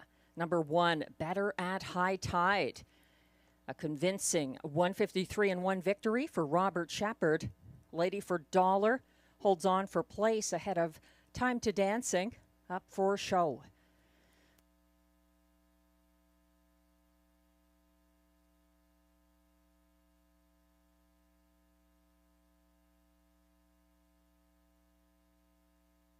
Unofficial race 10 results are now shown. The top 4 finishers led by 1-5 winner. Number 1, Better at High Tide for Robert Shepherd. 2, Lady for Dollar was second, ahead of 3, Time to Dancing third, and 4, Make It Come True fourth. 1, 2, 3, 4. It's that simple, unofficially anyway, in race 10. Please hold all tickets.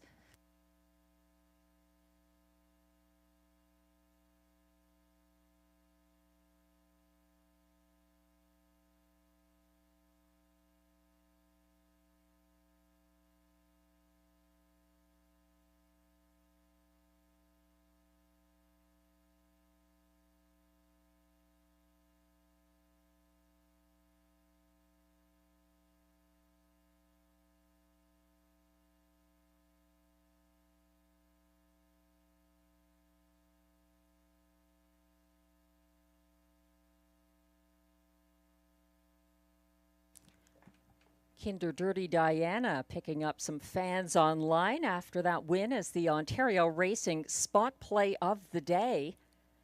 Standardbred Gal and Nunya Business both liking that mare's performance in race 9. But speaking of a strong performance here in race 10, the winner has entered the circle. It's number 1, Better at High Tide, an 8-year-old bay gelding by Better's Delight out of Queensland Beach, owned by Darren Tingley of Wendover, Ontario, with Dwayne Tingley of Timberley, Nova Scotia, bred by Schooner Stable 2 of Truro, Nova Scotia, trained by Mandy Archer, driven to victory by Robert Shepard, 153 and 1.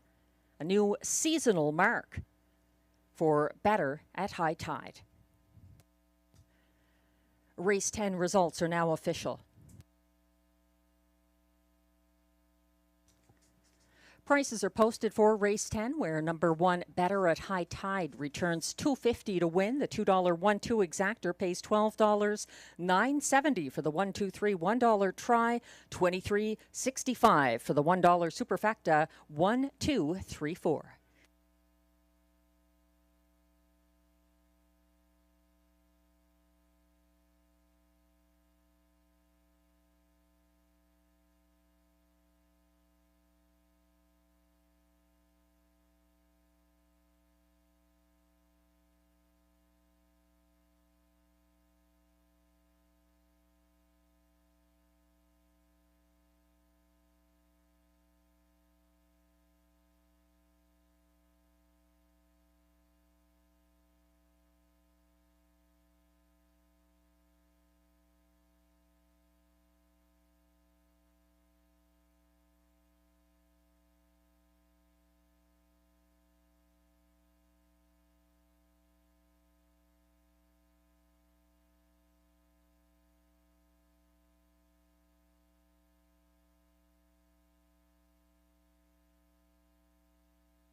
The race 10 rundown is now displayed. 1-5 favorite number 1, Better at High Tide, gets a victory for Robert Shepard. 2, Lady for Dollar was second. 3, Time to Dancing third. 4, Make It Come True fourth. 5, Saskabush Steve fifth. 6, Tough Cooper was seventh. 7, Mickey Makes Some Speed sixth. And 8, No Time at All was eighth.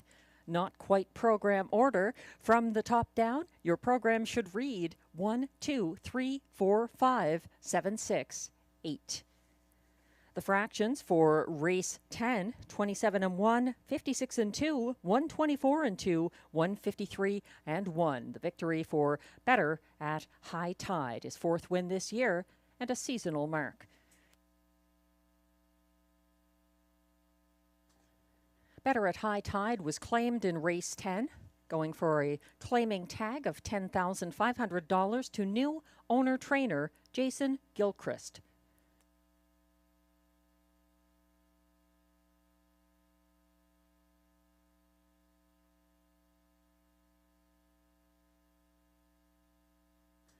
Race 11 is coming up. It's our preferred handicap pace. It's our Sunday night feature. There is a driver change on the 9, Stonebridge Hermes. Pascal Berube getting the catch drive, and 5, Control the Power as he judges scratch transportation. Glenn Pearson and myself see it similarly here, putting number 8, the Light Speed, on top of the ticket despite that post position. The defending Rideau Carleton Horse of the Year has overcome it before, and the scratch of the 5 helps his chances somewhat. He's also back on Lasix after coming back from Hippodrome 3R. We like the 7, Lakers Bank, for trainer-driver Darcy Clancy. In the place spot, that one got his first Rideau Preferred win on July 6th, a strong addition to this race. Glenn is going to the 4, Beef and Cheddar, for Wayne Catherwood and William Waugh. In the show spot, ahead of number 1, Shotgun Jerry, with the rail for Stéphane Pouliot in his second consecutive preferred handicap. Shotgun Jerry was 4th in last Sunday's edition. I have the 3, RJ's Super Freak, 3rd in my ticket. The strong closer actually won a preferred handicap here from the rail for Marie-Claude Auger back on June 15th with an uncharacteristic front-end trip. And I'm using 4, Beef and Cheddar in the 4th spot in the Superfecta. He's been very good lately, hitting the board in both of his preferred handicap starts, June 29th and July 6th.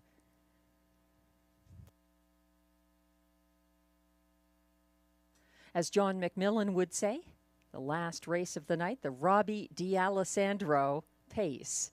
It's also our Sunday feature with Exactor, Triactor, and High Five wagering. For those who missed it, we will have a carryover in the last pick 5. It was not hit. That will carry over to our next card here at Rideau Carleton. Coming up on Wednesday, July 16th.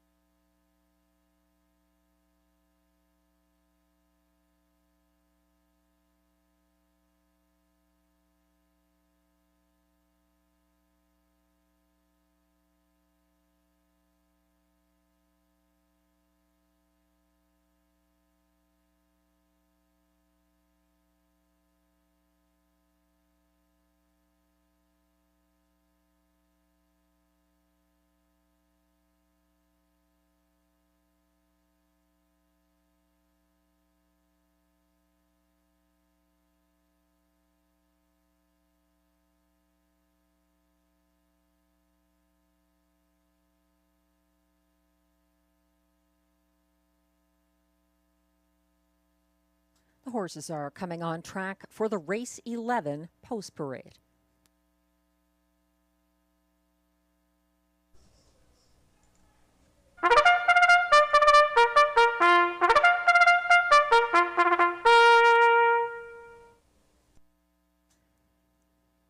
Race 11 is our preferred handicap pace with post positions 1, 2, 3, and 9 drawn together, 4 and 5 drawn together, and 6 and 7 drawn together. Post 8 is assigned. The purse, $10,000.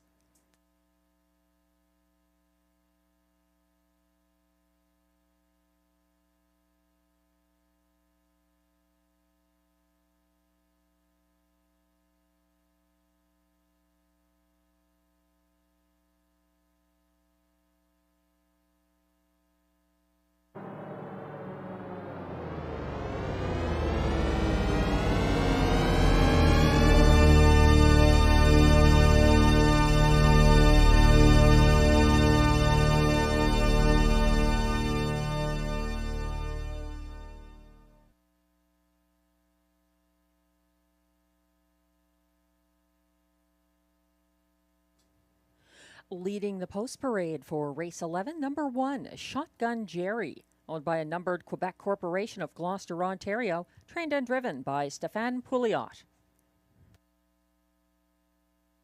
2 is Early Action, owned by Jamie Copley of Kenmore and Kimberly Eden of Brockville, Ontario, trained by Mandy Archer. Robert Shepard drives. 3 is RJ's Super Freak, owned and trained by Eric Lafleur of L'Ange Gardien, Quebec, who shares ownership with Michel Blais, also of L'Ange Gardien. Marie-Claude Auger drives. 4 is Beef and Cheddar, owned and trained by Wayne Catherwood of Brinston, Ontario. William Waugh in the bike. 5, Control the Power is a Judge's Scratch Transportation. 6 is I Am a Rocket, owned by Louise Ricard of Gatineau, Quebec. Trained by Guy Gagnon, Ryan Guy drives. 7 is Lakers Bank, owned by Valspar Stables of West Hill, Ontario. Trained and driven by Darcy Clancy.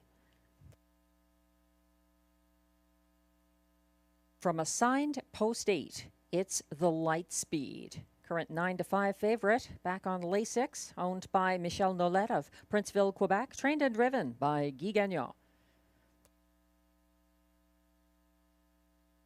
And from trailing post 9 to complete the field, Stonebridge Hermes, owned and trained by Jacques Baudouin, Manotick, Ontario. Note the driver change to Pascal Berube. That's your field, scratched down to 8 preferred pacers in upcoming race 11 to complete tonight's card at Rideau Carleton.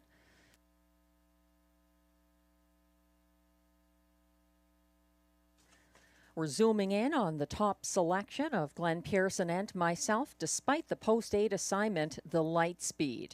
He got parked by pace-setting Albert Alpha Sunday of last week at Hippodrome 3R in the Quebec Bred Series final.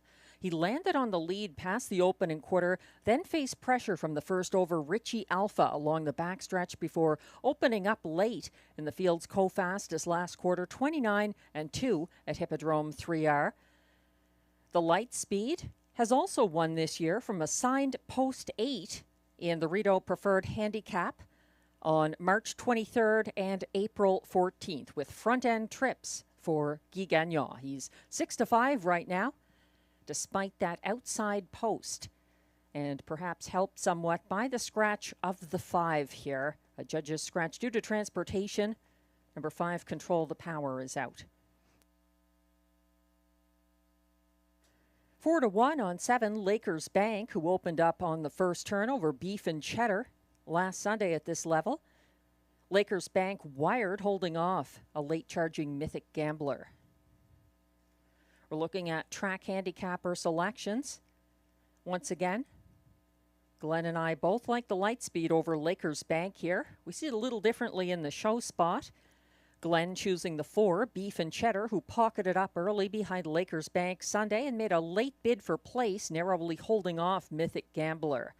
I'm going to the 3 for third, RJ Super Freak and Marie-Claude Auger, who captured the June 15th Rideau Preferred Handicap with a smaller field, missing the Lightspeed. That was a front-end victory from the rail for RJ Super Freak. On Sunday, he was second over from last at 3/4 and closed widest of all for 5th in 27-3 after chasing the cover of the fastest closer, Mythic Gambler. That's the 3, RJ's Super Freak, 16-1. If he gets open road, look out. He'll be in the top 3 here.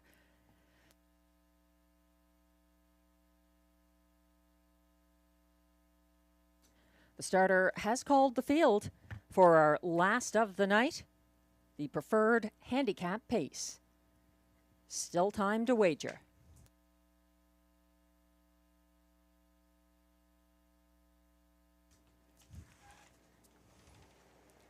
The Pacers are lining up one more time in front of the grandstand, led by 1, Shotgun Jerry for Stéphane Pouliot, 2, Early Action, Robert Shepard, 3, RJ's Super Freak, Marie-Claude Auger, 4, Beef and Cheddar, William Waugh, 5, Control the Power is Scratch, 6 is I Am a Rocket for Ryan Guy, 7, Lakers Bank, Darcy Clancy, 8, The Lightspeed, Guy Gagnon, and the trailer is 9, Stonebridge Hermes for Pascal Berube.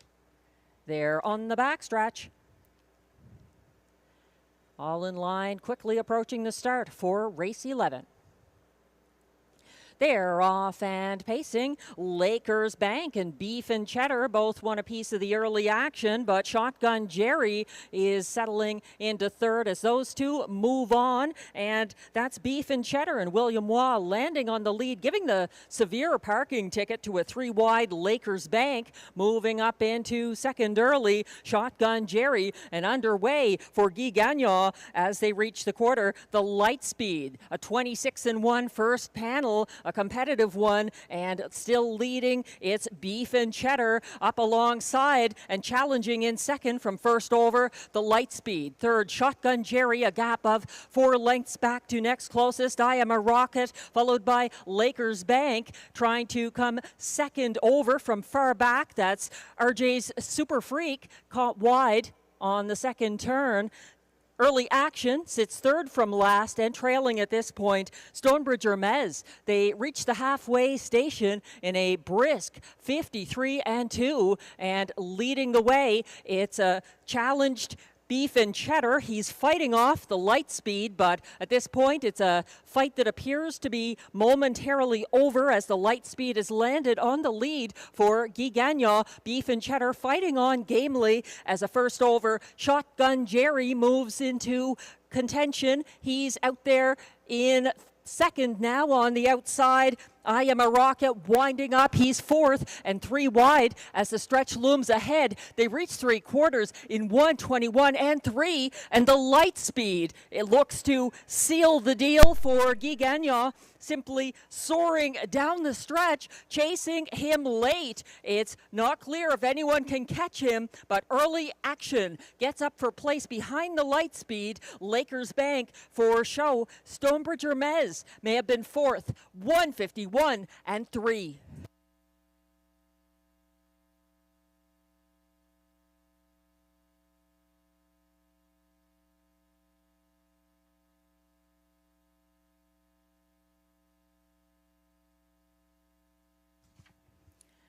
The Lightspeed had to work for that win, and he still wins convincingly.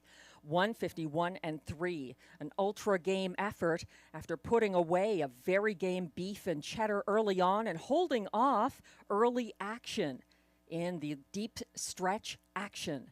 The Lightspeed.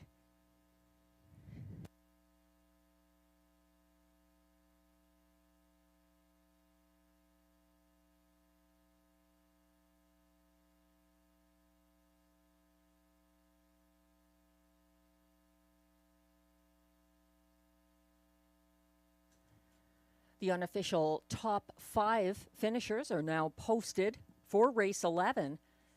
Going off as a tepid 3-2 favorite. Number 8, the Lightspeed, gets the win for Guy Gagnon over a late charging. Number 2, Early Action. 7, Lakers Bank, finished third, ahead of 9, Stonebridge Hermes, who did get up for fourth, ahead of pace-setting number 4, Beef and Cheddar. What a gutsy effort on the front end there for William Waugh. 8-2-7-9-4, the unofficial top 5 finishers in race 11. Please hold all tickets.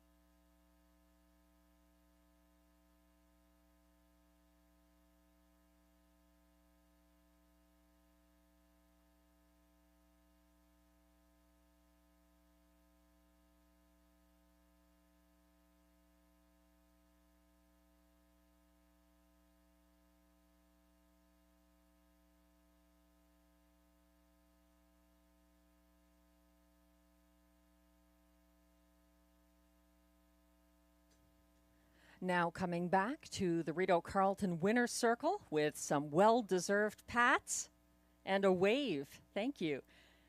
It's unofficial race 11 preferred handicap pace winner. Number 8, the Lightspeed, the 7-year-old bay gelding by Moonbeam out of Jama, owned by Michel Nolette, Princeville, Quebec, also his breeder. trained and driven by Guy Gagnon. 151-3. Another spectacular effort from a tough post. The Lightspeed, the reigning Rideau Carleton Horse of the Year, capturing the top class tonight. Congratulations. Win number 7 of the season.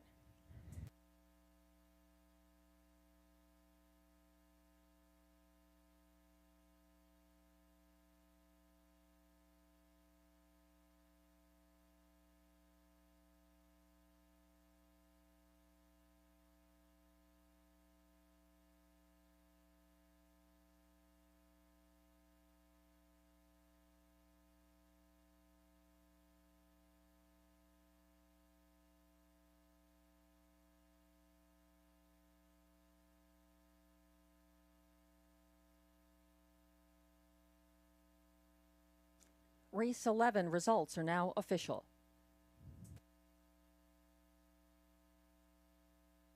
Prices are now posted for race 11. Number 8, the Lightspeed, returning a generous $5 to win. $1 pick 3 ending here, 3 of 3, $144.45 for the $1 ticket. The late pick 4 returns on 3 of 4, $94.90 for the $1 pick 4.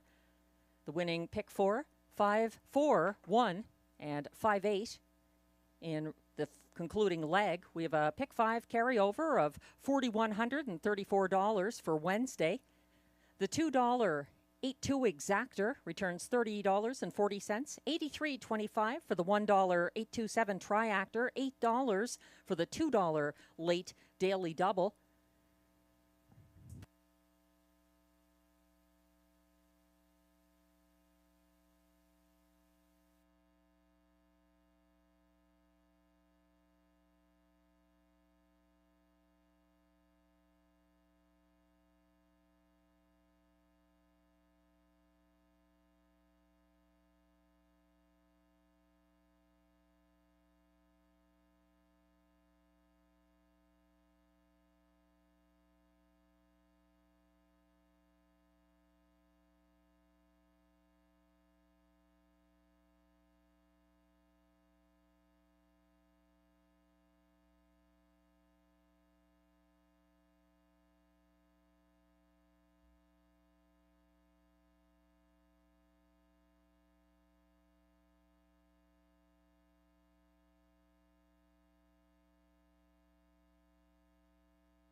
The race 11 rundown is now posted. 1, Shotgun Jerry finished 6th. 2, Early Action was 2nd. 3, RJ Super Freak was 8th. 4, Beef and Cheddar was 5th. 5, Control the Power was a judge's scratch. 6, I Am a Rocket ended up 7th. 7, Lakers Bank was 3rd.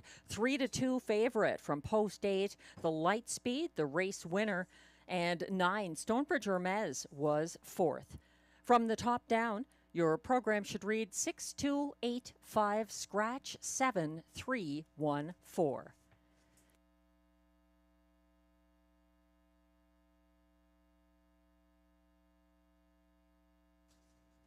The fractions for race 11, 26 and 1, 153 and 2, 121 and 3, 151 and 3 for the light speed and driver Guy Gagnon.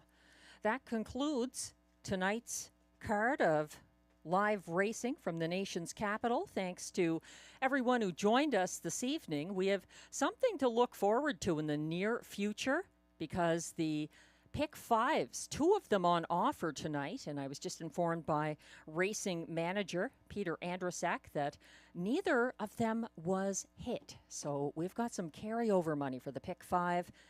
We'll deploy that in the near future. We'll provide details when we can. Live racing will continue here on Wednesday, July 16th, 6 p.m. post time. Enjoy the rest of your evening and your week. Thanks again for playing Rideau Carleton tonight. Handle is unavailable at the moment. I'm Melissa Keith, track announcer. Good night.